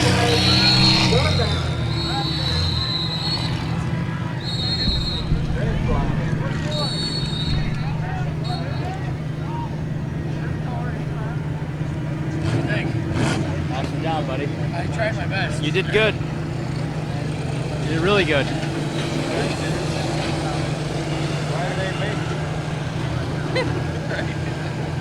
Did you have fun? He came down to the red flag and I could taste it. I asked him, I was like, do we have 5? He goes, we have 5. I was like, I can taste it. And then the car ended up shutting off after I made another front end hit. I was actually hitting with the pulley and my AC condenser pulley. So I don't know if it just locked it up or what. But I had a lot of fun down here. That's what matters.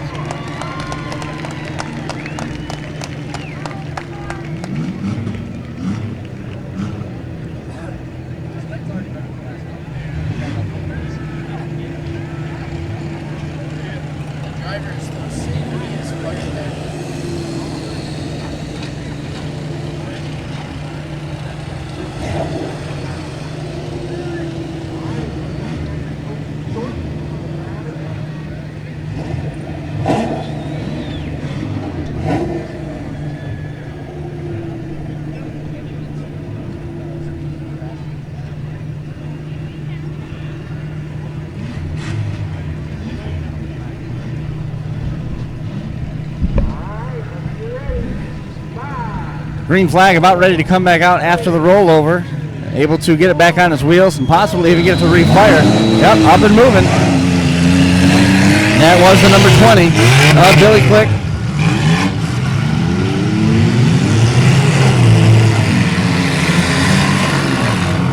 Boy, that was a risky shot. The 573 or C.K. Ray really put himself in some danger there. His wheels were cocked hard to the right when he made that shot, and he drove right into the edge of Josh Wilkins' bumper. Homemade front bumper on the front of number 22. And barrels into the front of Leo Santoyo. And that just took the front end out of Leo's car. Tough break for him. Looks like he's going to go big lick right there in the middle.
A lot of smoke and steam now coming up as the tires are going off on all these guys. The number 20, we talked about him a little bit ago, Billy Click. Looks like he's in trouble. He was the one that ended up on his roof. Josh Wilkins unable to get the 11X refired.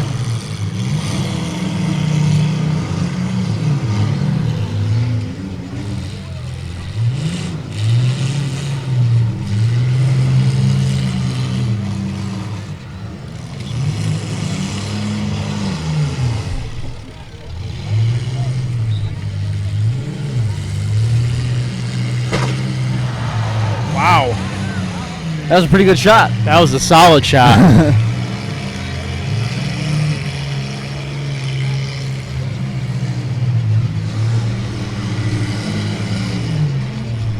You're refusing to give in. Here's the number 11 of Wilkins. Red flag being shown.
Ready to turn him loose one more time. The 573, steam pouring out from under the hood of that car. A little trouble seeing the roof sign on the other entry.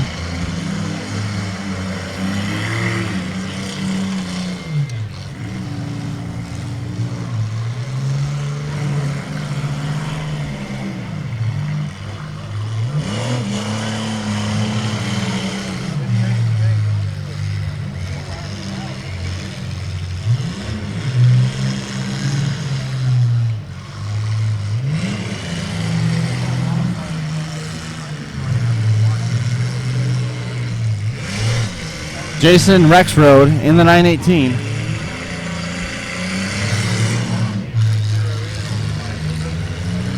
Going at it with the 573 of CK Ray. Tim Smith from Oxford, New York, checking in.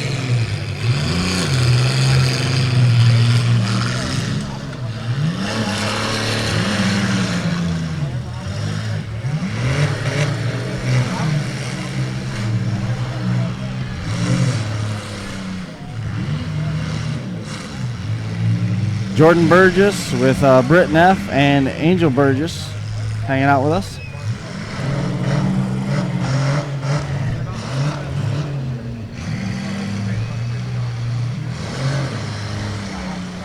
At 573 of CK Ray. Able to put another shot on the 918 of Jason Rexroad. Mired together, again at the top end of the track. Good look at the two of them. Turns back bumper to the competitor, Rexroad. Back end holding up nice for Rexroad's car. Trying to pack the 573 in. Did a pretty good job of parking him, but he's able to wiggle out. CK Ray in the 573.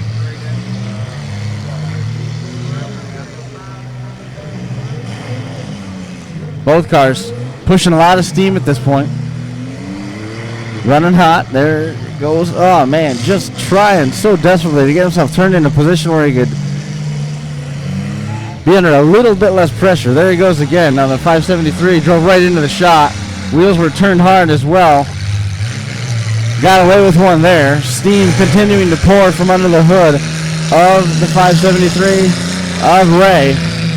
And the back end bellied bad. Look how far up that back bumper's come. Trunk lid shoved right up into the window. The front of the 918 of Rexroad holding together pretty well. The back end coming in nice for him.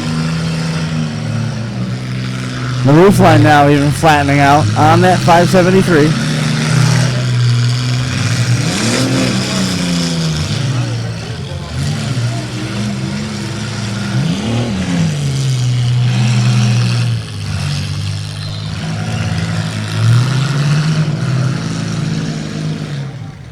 Ray turning into a pin cushion for that 918 of Rexroad.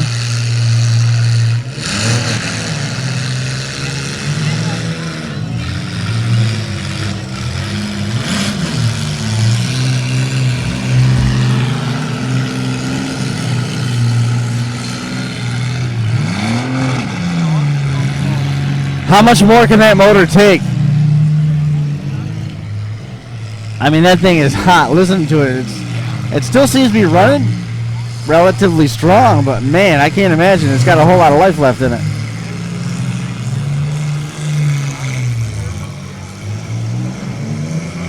It's definitely a battle to the finish. Oh, yeah. I mean, and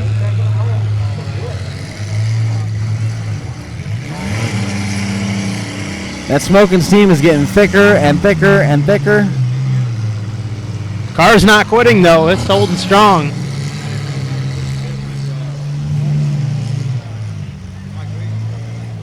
It is laboring, though. Definitely laboring. Dragging around a lot of extra weight. The back tires folded in on the back end, and the tail is just folded right up into the back window. Now, the 918 making hits.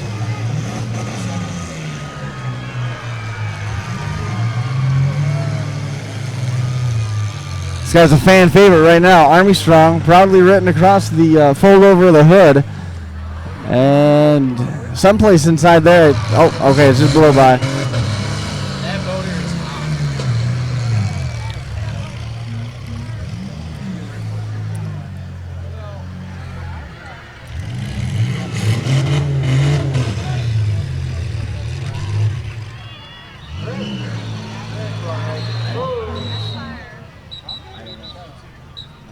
Car's too new.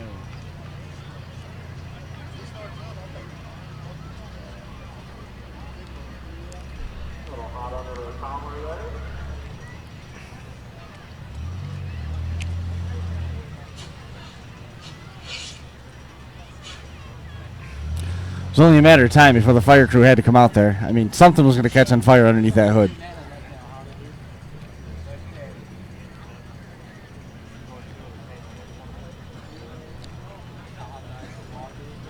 Couple drivers taking the opportunity to exit their vehicles as the fire crews tend to CK Ray in that 573. 918 of Jason Rexroad right now appears to be in the driver's seat because you put that chemical powder, the fire suppression stuff, all over those motors. It doesn't tend to end well, you know? No.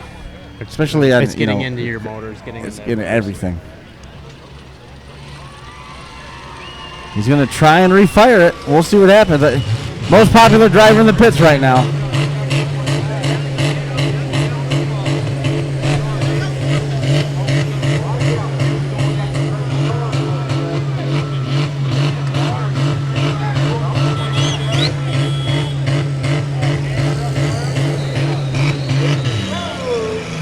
He got it in gear and able to pull away.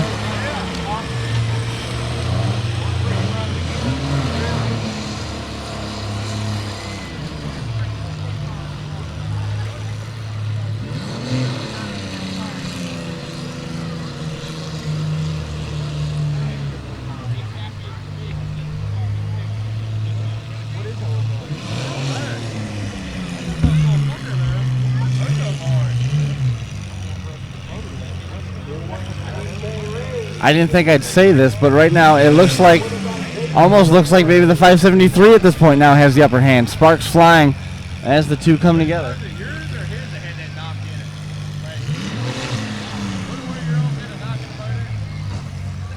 Another stout nose-to-nose shot.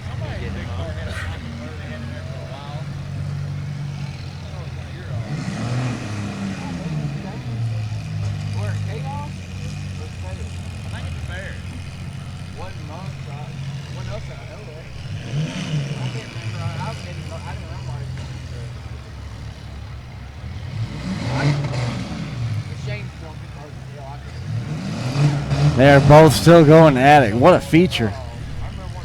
Battle of wills at this point.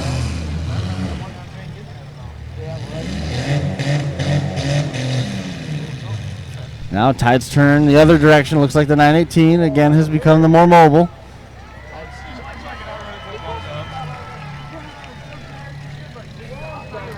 It's trying to fire. CK Ray trying to get the 573 to start up again.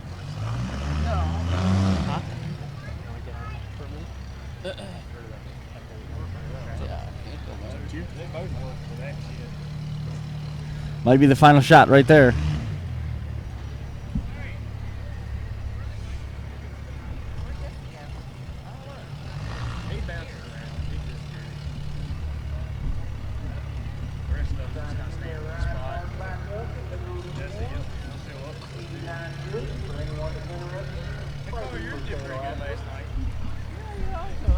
CK Ray desperately trying to get that car to fire up one more time. You see the 918 poised and ready to launch. Not going to have to. Checkered flag flying now over the top of Jason Rexroad in that 918.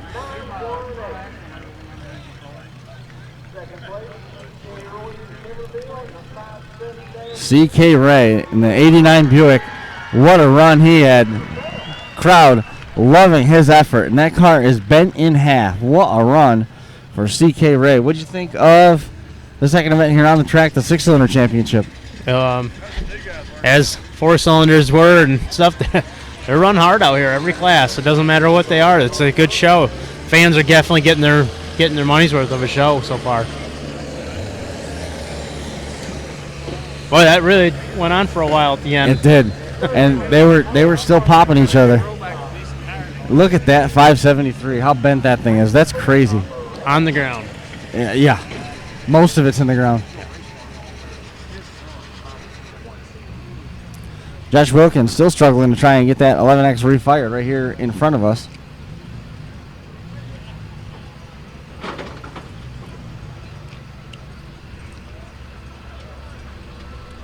There goes the cardiac arrest racing number 11. Rear end's packing in pretty nice for him.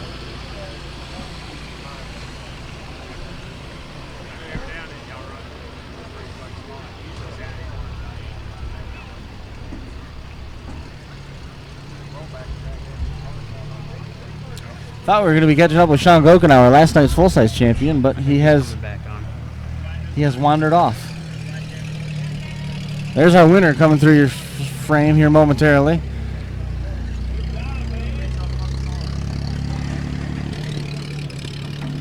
Next up is the mod cars. Kickers, plates, Imperial K-frames. I'm like a kid in a candy store seeing these cars come out. Pretty cool. No,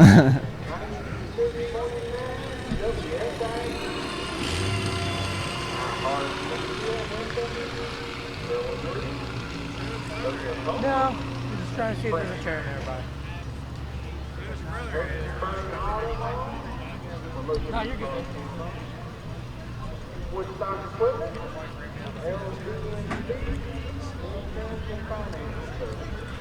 Dan Bolton checking in.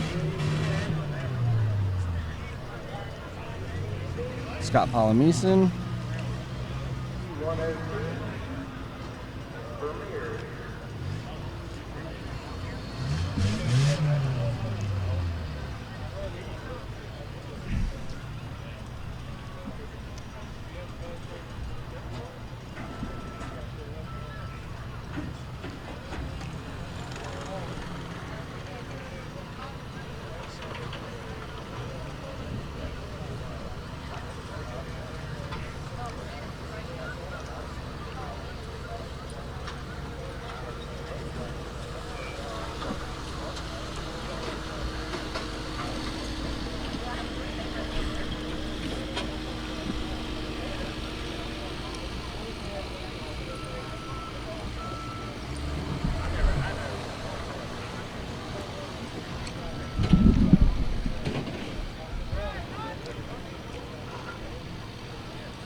Track crew's doing a pretty efficient job with the skid steers, getting these cars off, keeping the show rolling.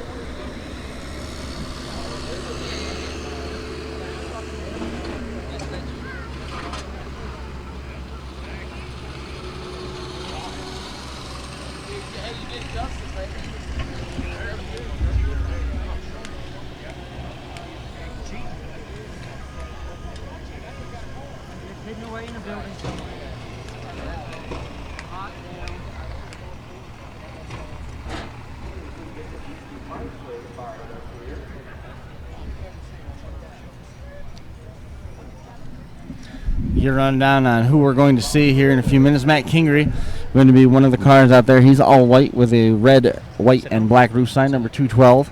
He's going to be out here. Billy Orndorff is in the all-red Crown Vic. Trapper is in number 13. Loopy Coral out here in car number 2. Steve Quick is going to be aboard car 17. Ryan Painter in the 45R. Josh Orndorff in the J12. Mark Wolf in the number 52. His car is all black with a pale blue roof flag. Michael Hose is in the number 13. David Klein is in the black car with green stripes, number 21. And Shane Hammond is in the white Mercury mid-70s car with a leaf pack under it like you've never seen before.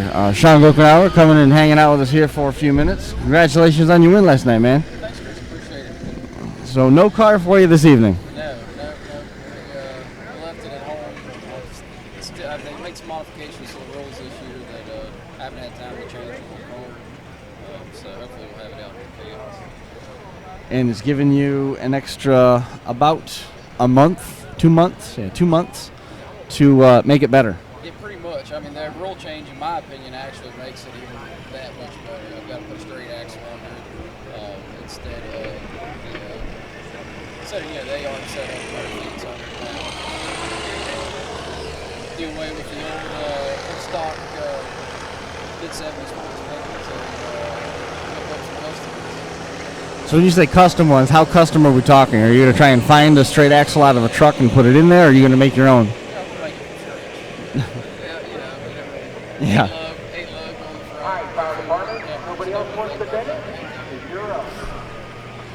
Just too much work to try and make that happen today? Yeah. We ended up with that compact we scabbed together. Shane's car, we had to add a few things, change out the ignition system. Shane's due for a good run here. Yeah, he's due for one. He's due for a good run. He's due for one. Is tonight his night? I don't know. Shane always has things fighting against him. A car he's ran 6 times is fighting against him. His driving style is fighting against him. So, Yes. He'll get a good run, I got to feel. How about Billy Orndorff's car? What do you think? Billy Orndorff's number 14. What do you think? He's got a little bit cold motor. He's slightly underbuilt from the cars that were out here. He built that car at the Page County show last week. I mean, don't get me long he'll be a very competitive car. His motor's always running. He's good at his boys here. He's got a 3 up there. He ought to do well. Mark Wolf's behind him there. Mark right along with him. Big. Good motor, good run motor, and everything in there. All the goodies. So definitely be 3 to look at. Kingry behind him. He's good down through. It's pretty solid. Yeah, it seems like it's pretty evenly matched. Number 17, Steve Quick. That is a boxcar Imperial, which I think the last time I saw an Imperial at the fair was when you knocked the wheel off it and it landed on the intake. Right. That was the year you ended up winning that year. Steve has got that. Yeah, those M's are always tough. I think he's a little more on the build. We discussed that out there a little while ago. But hopefully we'll get a good run out of it. This is the first time with the Magnum motor. Nice. Curious to see how that. Good choice.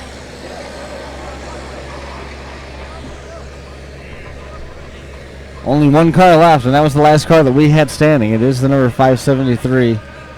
No, it's not. It was the second to last car that we had standing, the 573 of Ray out there. Last car to remove from the track, and then we'll move into the V8 portion of the program. What did you think of the drivers' meeting and the conversation that followed when they were trying to decide if they were going to run heats and features, or are they going to just do them all at once?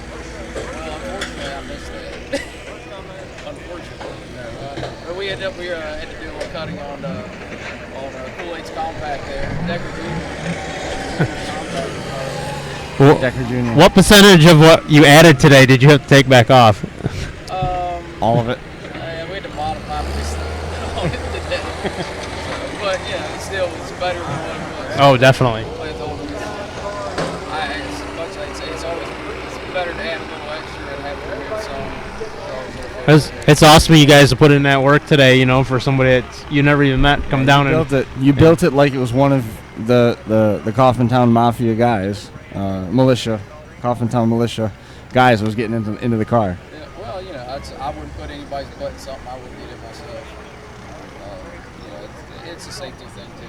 If they end up making us do a cutting on his gas tank. Well, because they were kickers.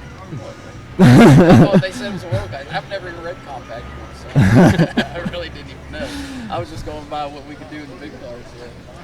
They were making plans on what they were going to weld on next without even consulting the rule book, and then they had to cut. Hard to believe.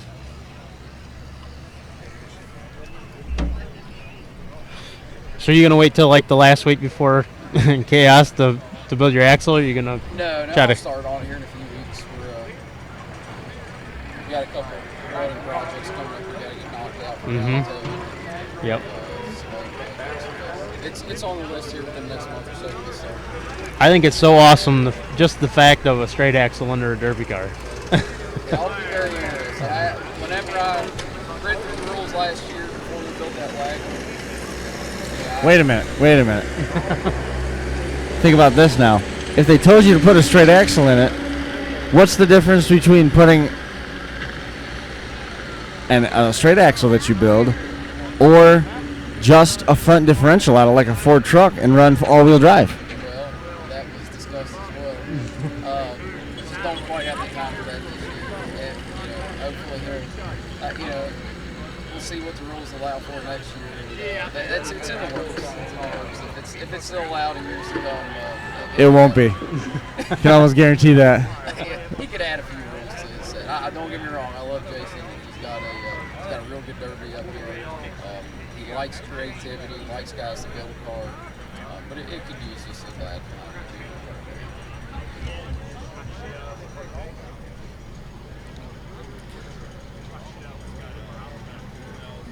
So it looks like we are pretty close to getting the 8 cylinders on the track. Track is all clear.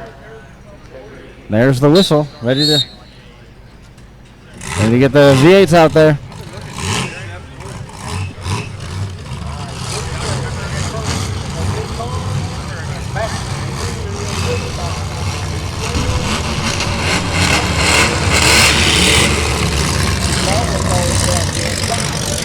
That is Wild Bill right there, number 14.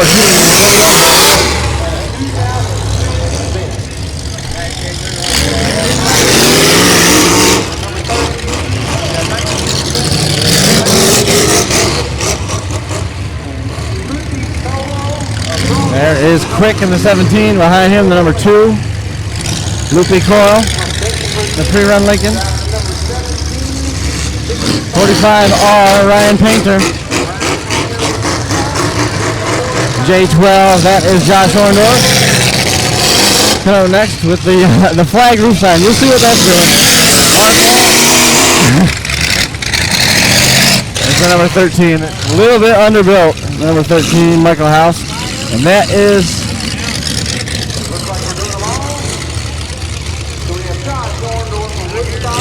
David Klein and Hammond in the number 75. Last one in the order. Rolling start. So did you figure out what David Klein's car is yet? The 21? Yeah. What is it? Oh, it's the 70. I think you said a 72 Impala, something like that. Or 72 Impala or something like that. I'm not sure. You gotta love that smell of alcohol and racing. Oh, I love it. Flags are up around the track, ready to turn them loose. And the countdown begins.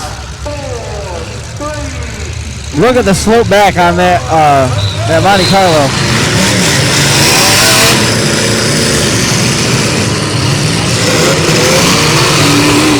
Whoa, man! Front and center.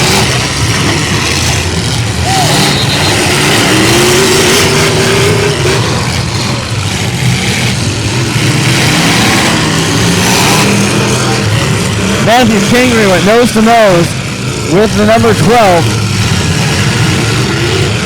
Excuse me, number 13 of Michael House, and just destroyed the front end of that Monte Carlo. He's holding still out there now. I think his night might be all done. Grant goes right after him.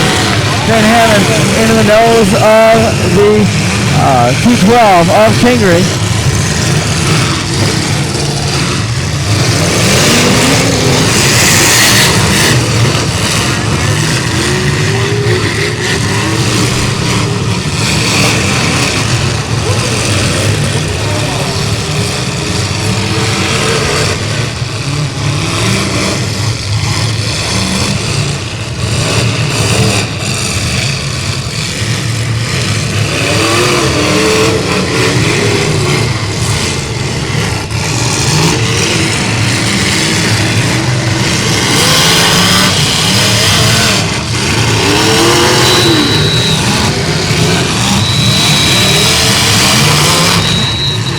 Red flag flying.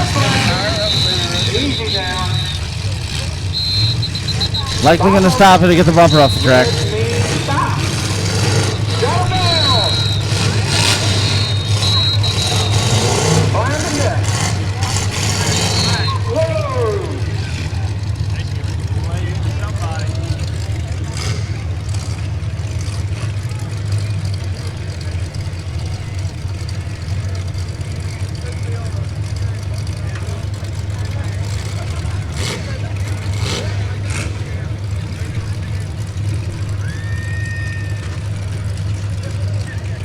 Shane's tire is gone. He can have it back though. Yeah. It doesn't look too hurt.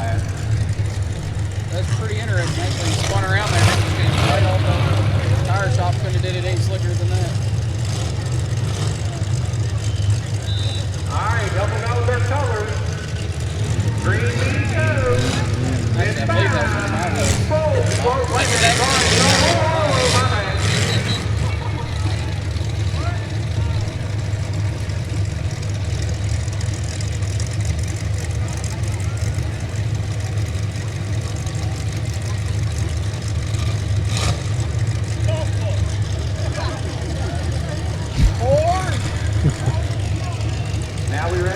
Now ready to turn them loose one more time.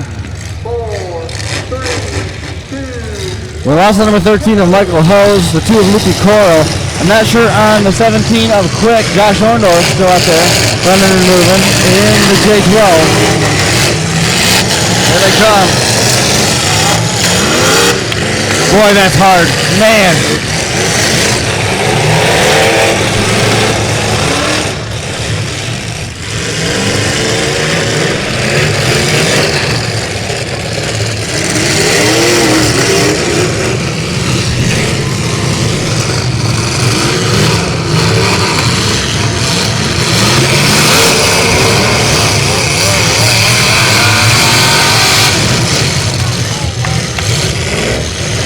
Matt Kingry, all done at the top of the track, sitting idle, trying to refire.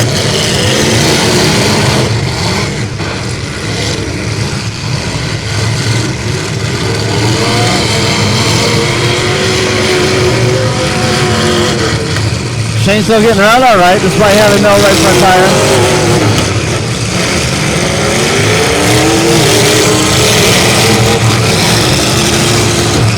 Pops up on the back, man.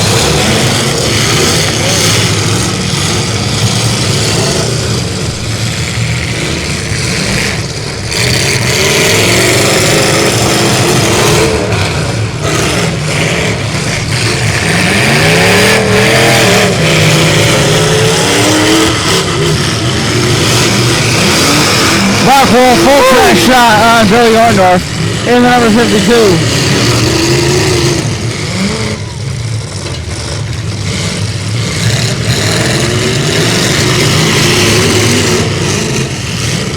Kingry able to refire, rejoins the battle. David Klein now sitting still in the middle of the track in the black number 21. Right up into the blocks now. As the 52 hooks into the bumper, Mark Wolf.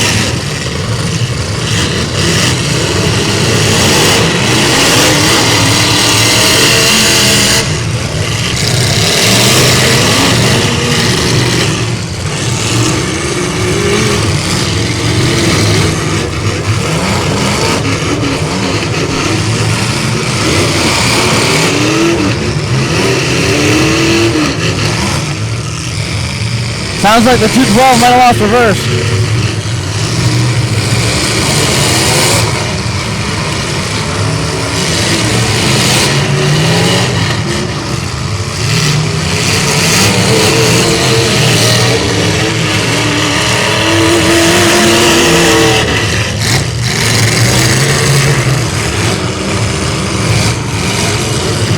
Billy Orndorff just got spun around. Man, he took a hard lick from Matt Kingry in that 212.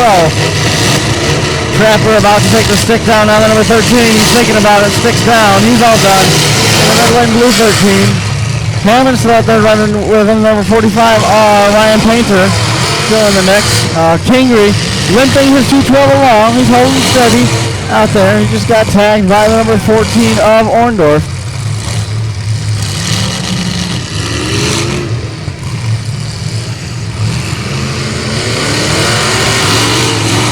Wolf, left front wheel has been whipped off.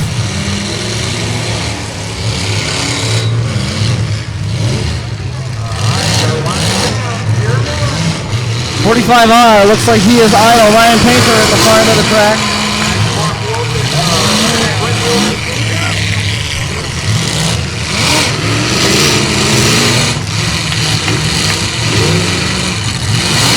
Here comes Hammond.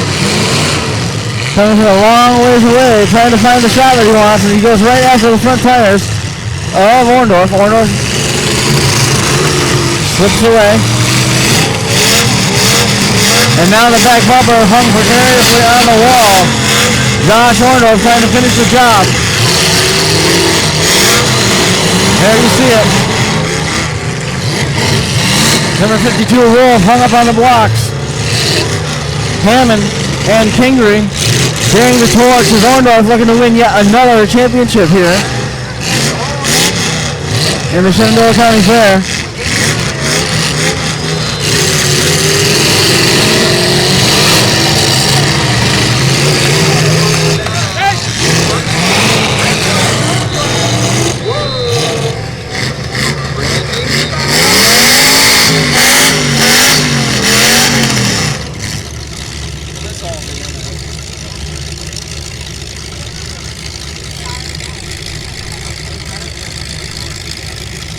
Another quick red just to check on Matt Kingry in that 212. Shane Hammond's been running pretty hard on 3 wheels most of the show. A lot of hard hitting out here. Got to see if Shane can get over to Mark and try and even up these numbers. 2-on-1. It's going to be a challenge. Billy Orndorff in the red 14. The gray and blue number J12 is Josh Orndorff. Hammond in the dilapidated LTD Mercury. I keep calling it a Ford. You know, we got to be correct. You know, we got to be right. He made no mistake in correcting me earlier. Mercury Marquis.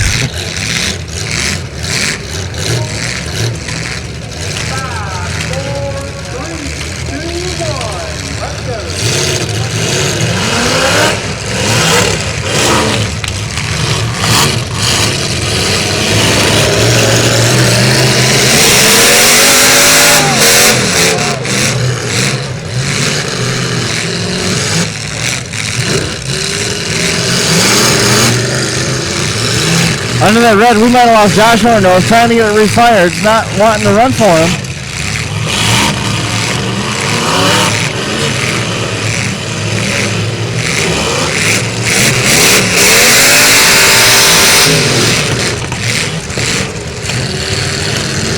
Josh Orndorff.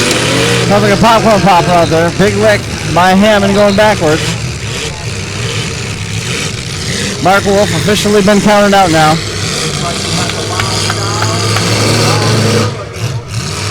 We're down to our final 3. Hammond in the 75. Josh Orndorff has stalled again at the top of the track, right in front of an official. Hammond using the back of the car a lot. He knows the right front corner has dropped on him. He can't very readily go nose to nose with Orndorff because he's going to clear the bumper every shot. They'll just start getting in the block. He's got plenty of engine armor on it, but he has got to use the back end of the car. Steam now pouring from under the hood for Hammond. He goes backwards into the front end of the number 14 of Wild Bill. Ran the table last year in the full-size class, winning both full-size events here at Shenandoah County. Bumper going up at 90 degrees. You know, Ryan, we talked a little bit about what was behind and what the trick was for Wild Bill. He's not doing a too bad job. We didn't see the shocks outside the frame. I think he must have put them inside. It was still GM shocks. I looked in there. I didn't see anything, but it's hard telling what somebody's got going on. It's a tough car. It's not buckling. He's done something right. He's been using the nose all night. The bumper's going up, though. You see, you look at the front of the bumper's going, but it's still staying straight at the rails.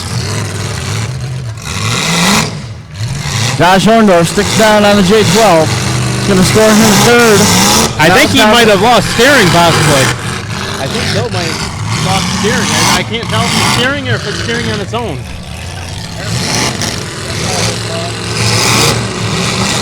He doesn't have steering. I don't think he has steering. Yeah.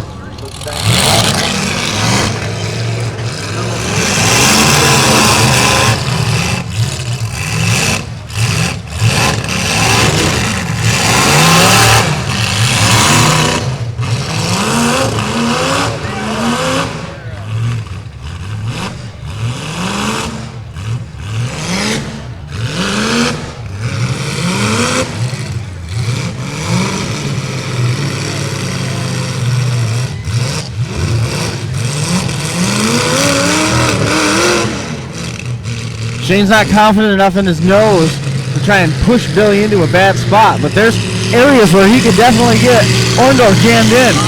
There's one way of doing it.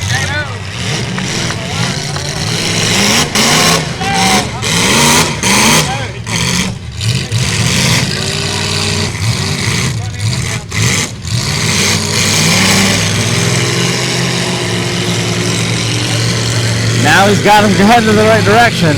Got to get him pinned in that corner. And then pack him in.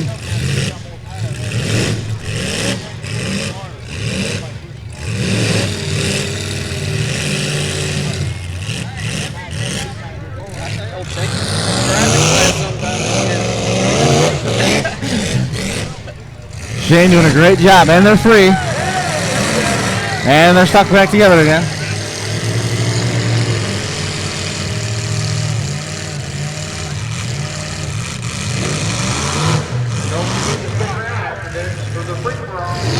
They're doing a free-for-all after we're all wrapped up. Hard to believe that 75 car doesn't have a radiator in it. He doesn't need one. He doesn't need one. I told him that.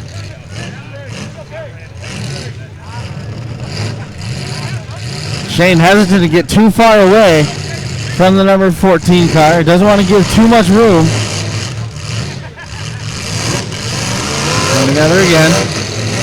Bill now trying to power out of that. Now do you play the chase game and see without steering? Big shot. Got into the wheels.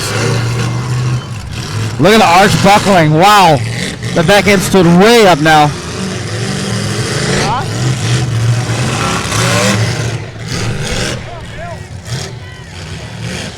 You know, he could probably pull it out and put a plate on the arch and run it again after this. No steering again for the number 14. Hammond, no right front tire. Arch is just ugly, ugly bend.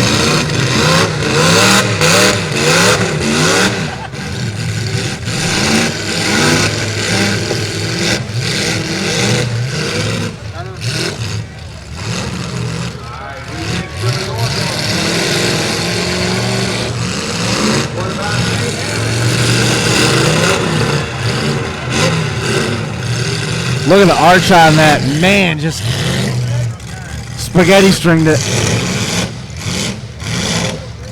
Shane hasn't had a run like this.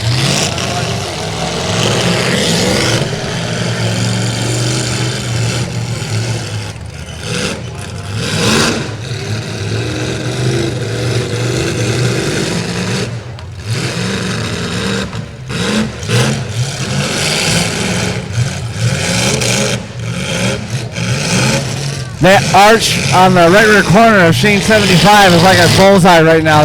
Billy's trying to hit it every chance he gets. He's driving really good without the steering in there too.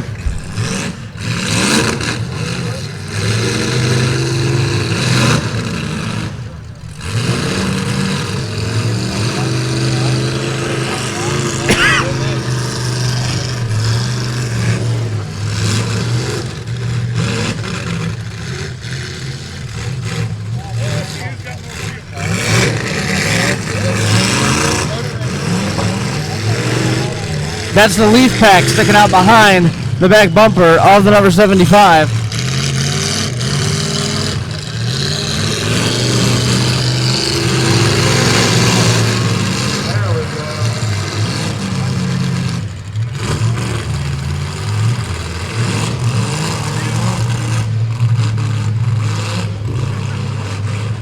What motor does Billy have in that? I'm assuming it's a ball. I mean, it's a ball. I'm assuming maybe 355.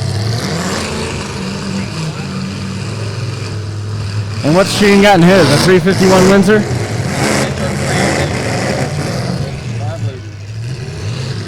Big old 5. Just thinking it's pretty big right now.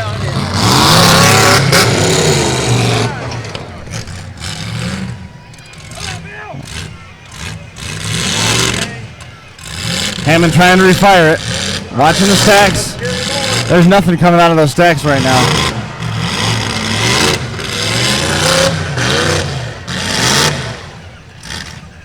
It's spinning. You can hear it spinning.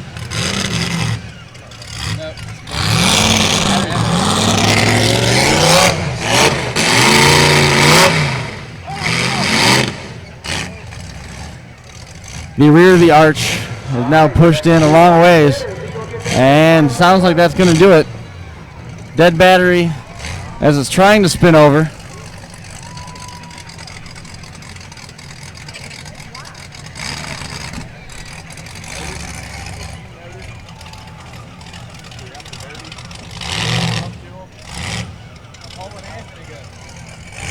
It's spinning a little better now. No black smoke or anything coming out of the stacks.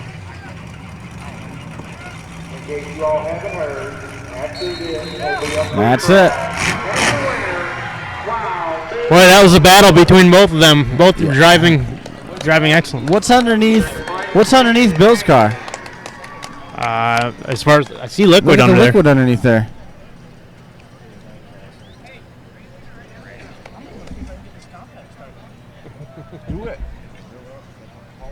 So we will have the free-for-all coming up after this. Great run for Bill Orndorff. I'm thinking that Bill might have dropped his idler arm from what a couple people have just messaged me watching. Josh Orndorff coming up with third place.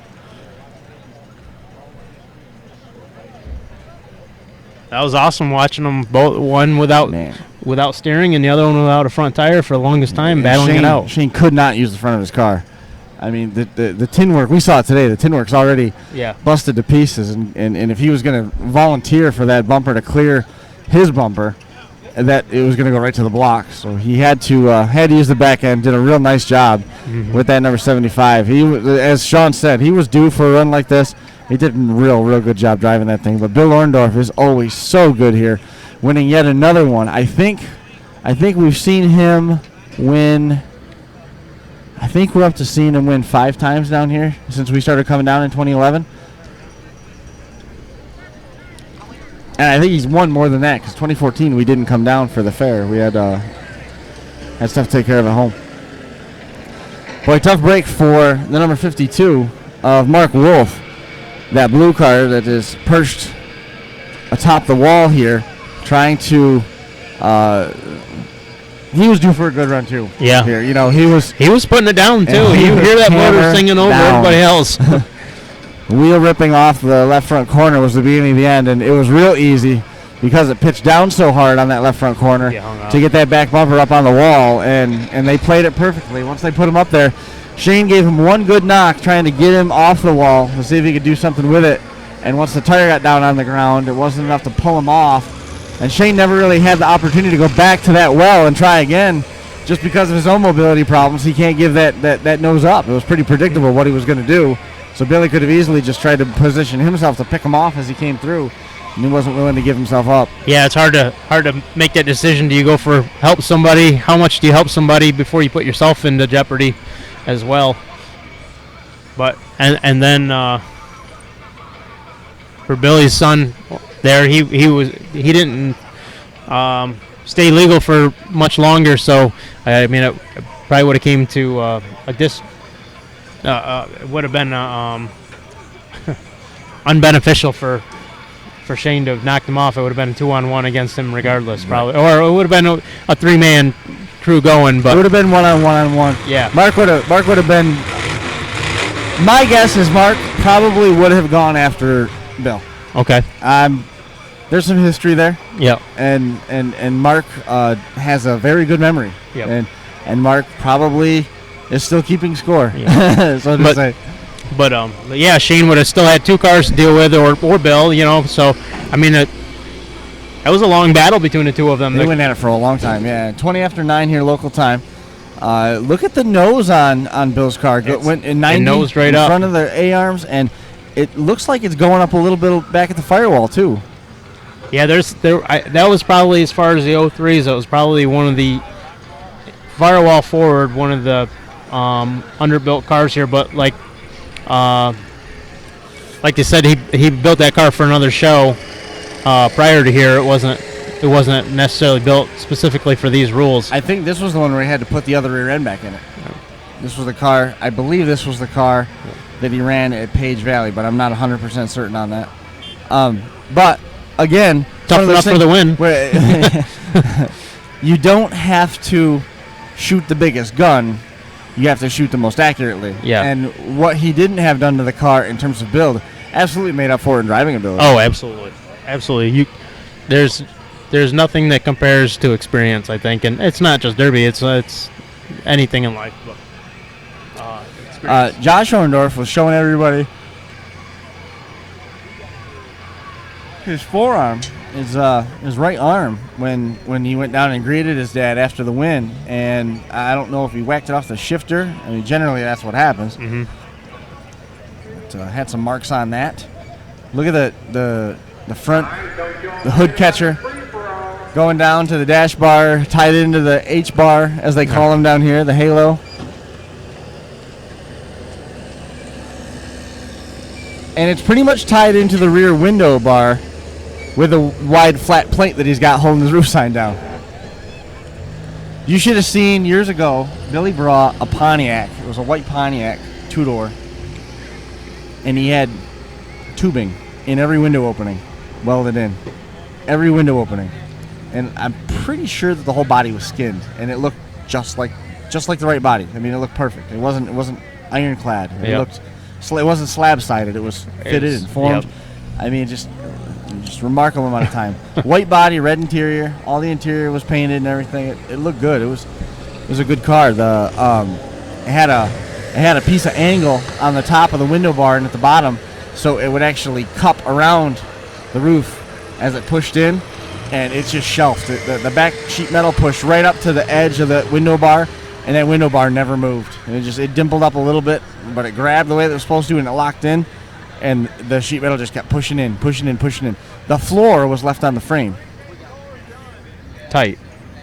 Makes you wonder what that. But it was a lot of fun to watch. It was a hard car. Mark Wolf ended up tagging him one time. I think that was the year that Mark had hot tuna, and tagged him against the wall with that car, if I remember the sequence right. But it was a real good car. One of the first trips we came down here with. The local newspaper here in Woodstock mounted an in-car camera and did a story on Billy, and used some of the footage that they got from the in-car camera on their final piece, their video journalism piece.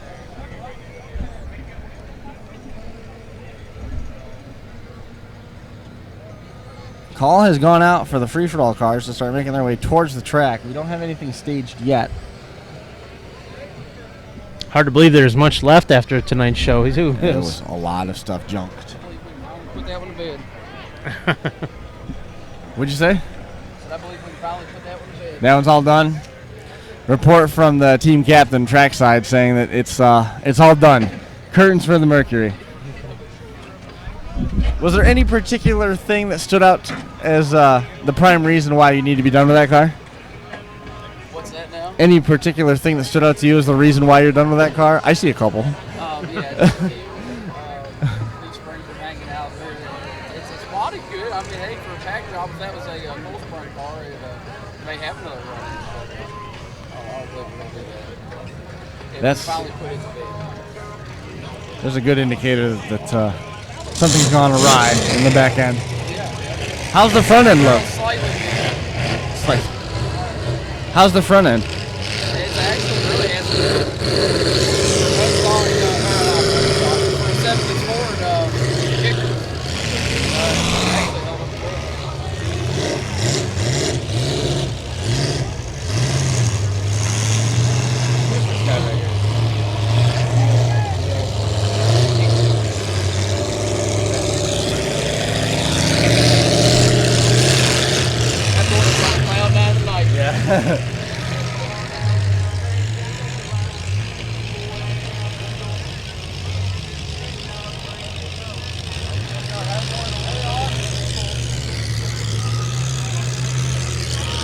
Making that car not be able to start.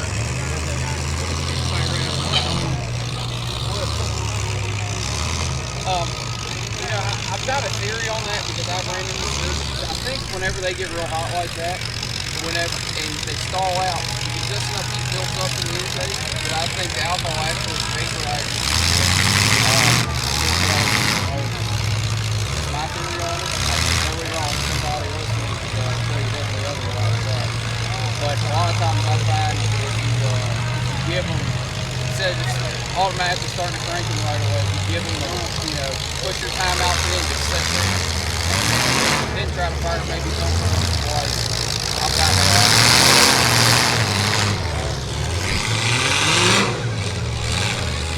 Shane typically doesn't have that problem. He gets hung up or holds the bumper up to the roof in one shot.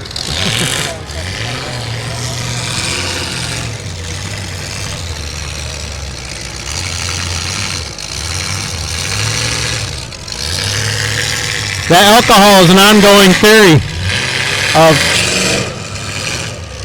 I never even noticed on a swivel.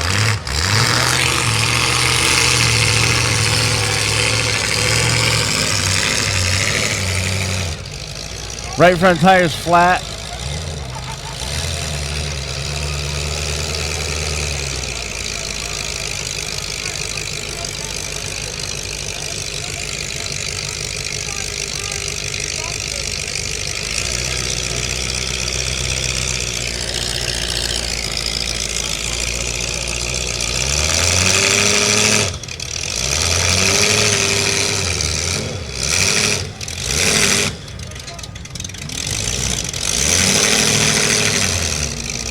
He's gonna rip that other wheel off if he keeps it up. Marshall, Gary won't give up. He won't give up.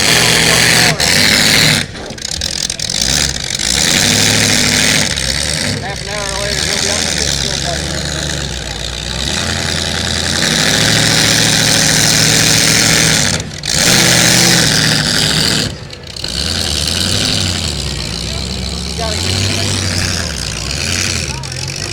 Look at the machete in the window. See the knife? The knife over the pillar? Yeah.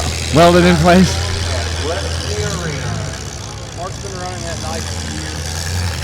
That's the first time you noticed. On that car, yeah. He welds on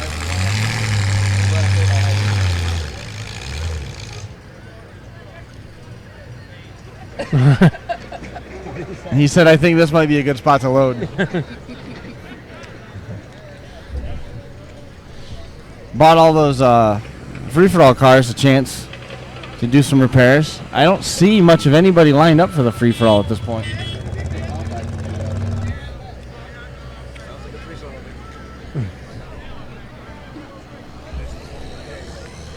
Is it? So David Luade trying to get the car refired so that he can bring it back out for the free-for-all, run it one more time. For the Mad Dog Award, and that goes to Ryan Painter. Now, Sean, fuel type is always an ongoing conversation amongst derby drivers. You run alcohol, right? And a few of your teammates do. What you said something about one of the negative aspects, and that's probably one of the few negatives I've heard from a guy that runs it is, when it gets hot, you think it might, you have a few issues starting back up when it gets really hot. But when they get extremely hot, they seem like they're a little harder to start than what a gas motor would be, or maybe an E85 motor or something. In my eyes, the biggest downfall is just the maintenance. It's just the maintenance on your, the running of, every time you run, you got to bleed the systems and everything back out. We are not great with that, and a lot of times that's probably the roots of our problems is we don't take care of our whole fuel system like we should. But that, in my eyes, that's the biggest downfall. Sometimes it seems like it's almost as many drawbacks as it is benefits. I mean, the benefits are out on the track. All the drawbacks are whenever you're at home. Yep. Do you think? Except for when it doesn't start. Right, except for when it doesn't start. Would you say a gas motor with no radiator in it wouldn't have been running 10 minutes ago or before that probably? Would you say? I think one of the biggest misconceptions is running alcohol. How complex it is as far as whether you have to mix stuff or whatever you have to do in order to run it. I mean, take aside from your fuel system, cleaning it out afterwards or whatever, but just running it. Is it a lot simpler than what a lot of people you think put out or think in theory? As far as what, building the motor? As far as what do you mean? As far as what's involved in running alcohol in a derby car? Well, I mean, like I said, we run an alcohol carburetor. We run all. You have to use larger fuel lines. We do anyhow. We run half-inch fuel lines. We run alcohol-rated electric pumps, bypass regulators. We found it works pretty good for us. We went to the stainless steel fuel tanks and stuff now compared to the aluminum ones. We had to learn that the hard way last year. the aluminum fuel cells. They last for a few years, but the alcohol just corrodes the aluminum, and you know, plus the volume of fuel that you have to have. All right, it's one of the first things I checked whenever I went out there to check on Shane after it was all over to see how much fuel was in his tank. Because, you know, I don't think he was out, but he was pretty daggone close. Yeah. It does burn a lot more. You have to have a very large tank. All that extra volume of fluid in your car. You got to have a tank that can really hold. Yeah. You know, hold that volume of fluid in this type of situation. You don't put a 10 tank in and expect it to work. So it definitely has its limitations, but it has its benefits like everything else. Trust me, there's been many conversations in our shop about going to something different, trying E85, and going back to a racing fuel or something. So what got you started on the alcohol kick anyway? To be honest with you, Brandon Klinger came down here for XDDL, had a suicide Lincoln. We're all 4 guys anyway. Mike Klinger or Brandon Klinger? Brandon. Came down here and he ran his seat, cleaned houses, no radiator. You know, of course, after getting coffee a little bit there, running out. After watching that, we decided we wanted to do something, we wanted to try it. So we started, I think that was 2006 maybe. Our first motor, put it on alcohol. It's been up to about 6 years. It's constant, getting right.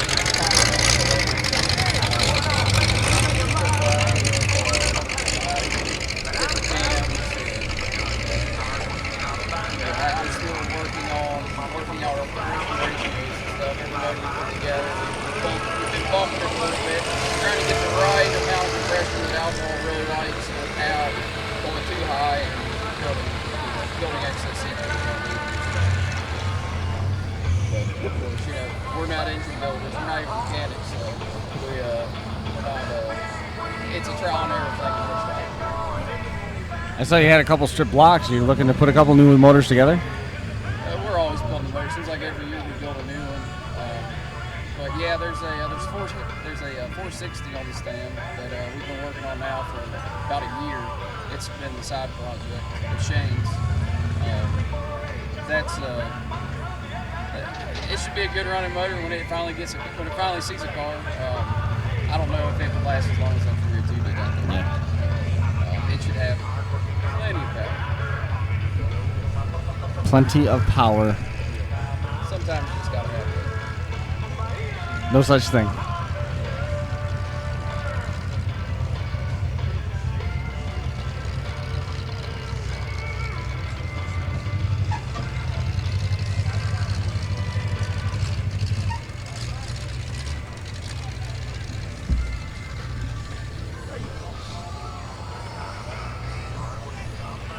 I don't remember seeing that red 13 earlier, 31 rather.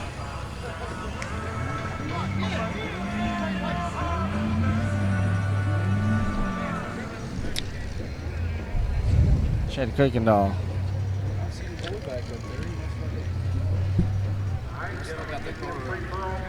Nope, I don't think he did.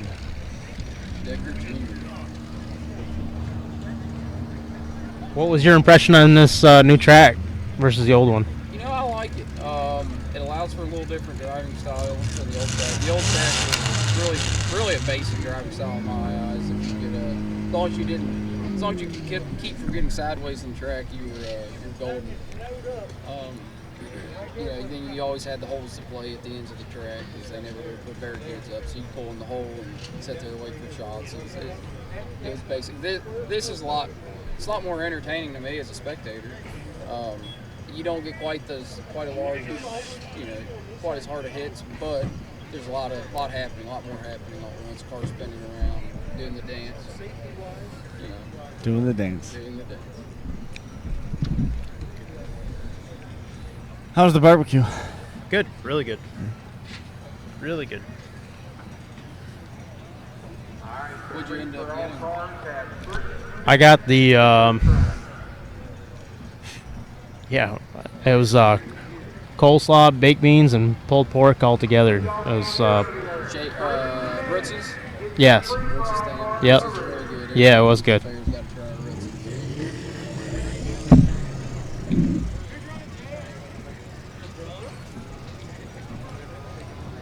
Well, looks like we're about ready to get the free-for-all cars out here. Oh, come on. You can bring yours back to the free-for-all? Oh, yeah.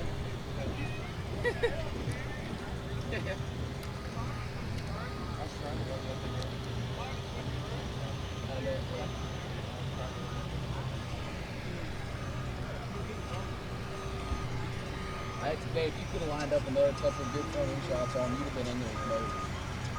There it was. It's just like all boys are all still hanging out there.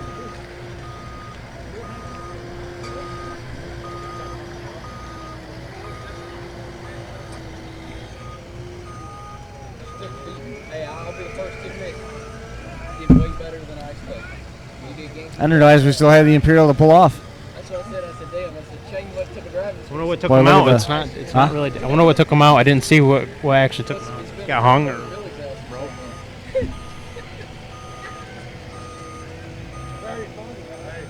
Oh, he lost his bumper. Yeah. He did a lot of that without steering, man. Not much. Lost his bumper, and look at the back end. Body kind of peeled apart on him.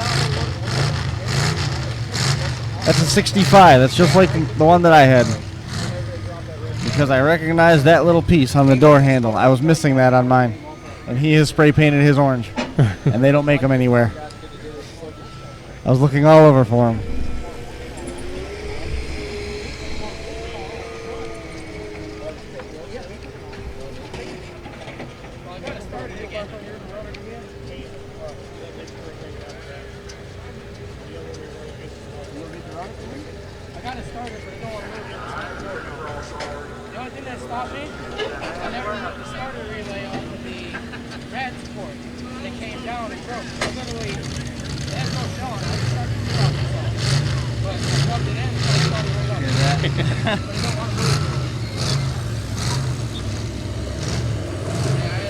Shane Hammond trying to get back out for the free-for-all, but with the leaf spring poking out the back like it is, they won't let him run against small cars. So That's looks like we're only going to get understandable. 3 of them.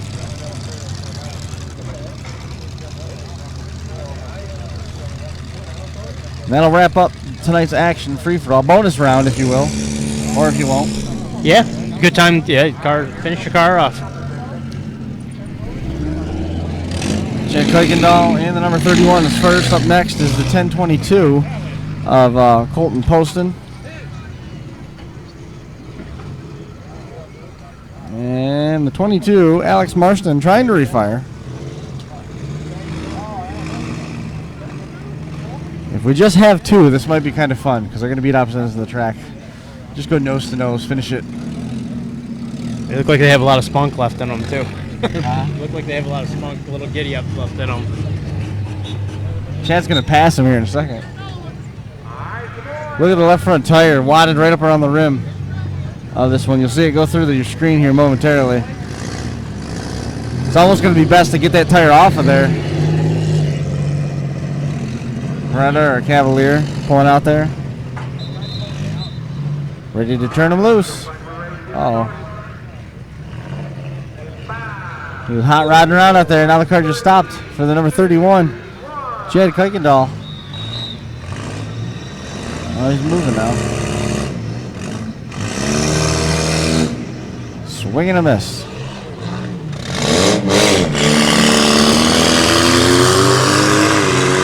Good shot, man.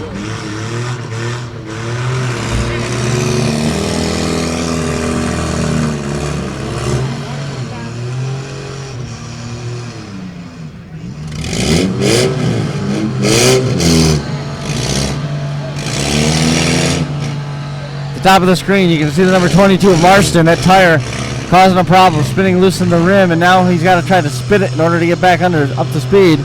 The number 31 of Kuykendall trying to get it refired. It's limping around, but it's not going anywhere for him.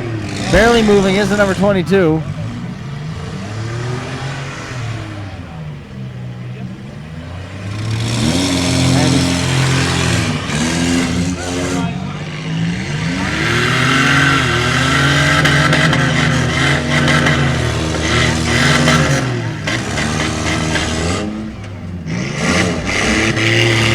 A lot of thumbs up back and forth among all the competitors.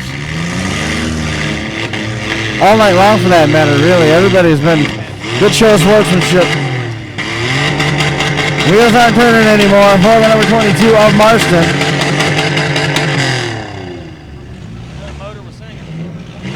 31 of Kuykendall. Desperately trying to get back in the hunt. The 1022 running great out there. Colton Poston.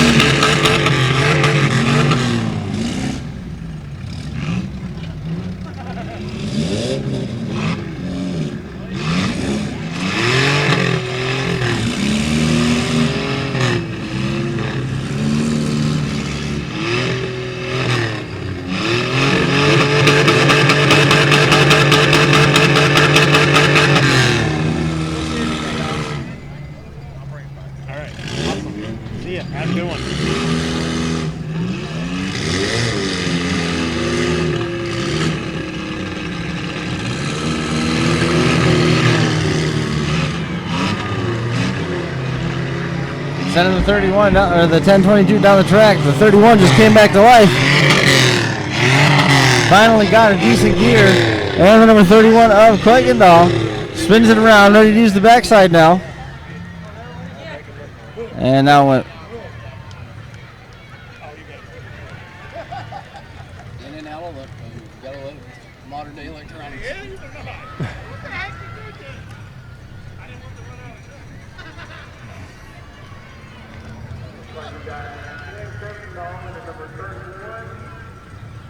I need one of those computers for burning.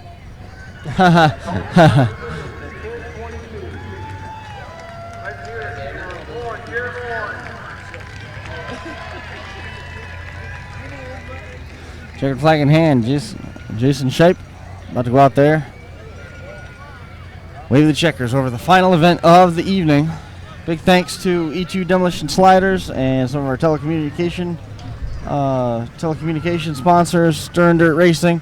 With Halloween Havoc coming up in October, we've got Ultimate Derby with Blizzard Bash coming up in November. Smash Demolition Derbies, they've still got probably a dozen derbies to do in Ohio and West Virginia.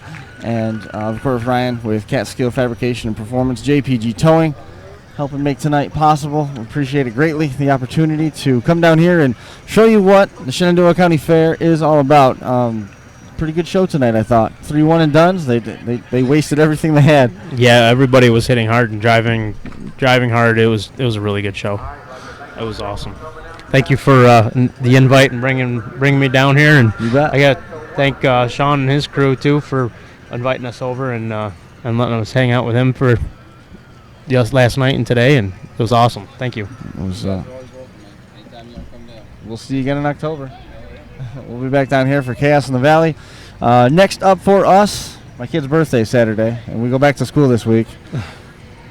That part's not that exciting, but once we do Alan's birthday, and then we're home on the 10th and the 11th, and after that, we head to Dunkirk. So that's the next live show for us on the 17th, the Lake Erie Rumble show. Week after that, we'll be at Chaos in the Valley. We'll be at Brookfield Wheel Days, then Halloween Havoc in Ogden, Utah, then the Hog Wild Fall Brawl on the 8th of October in Stoneboro, Pennsylvania. The 9th of October, we're in Morris, New York with the San Filippo Smash. The end of October, the 24th, we're right back here again in Shenandoah County. That is going to do it for us live here Trackside with all the great guests that we had all weekend. Great to get down here again, see everybody, and I'm looking forward to getting back down here again in October. Ryan, man, thanks. Todd Height doing a great job on the camera. That's going to do it for us. We'll see everybody back on Monday when we're in the studio. Wait, maybe we won't. That's Labor Day, isn't it? Maybe it'll be Tuesday next week. Stay tuned to the Crash Course page and you'll know more about it. See everybody then. Thanks.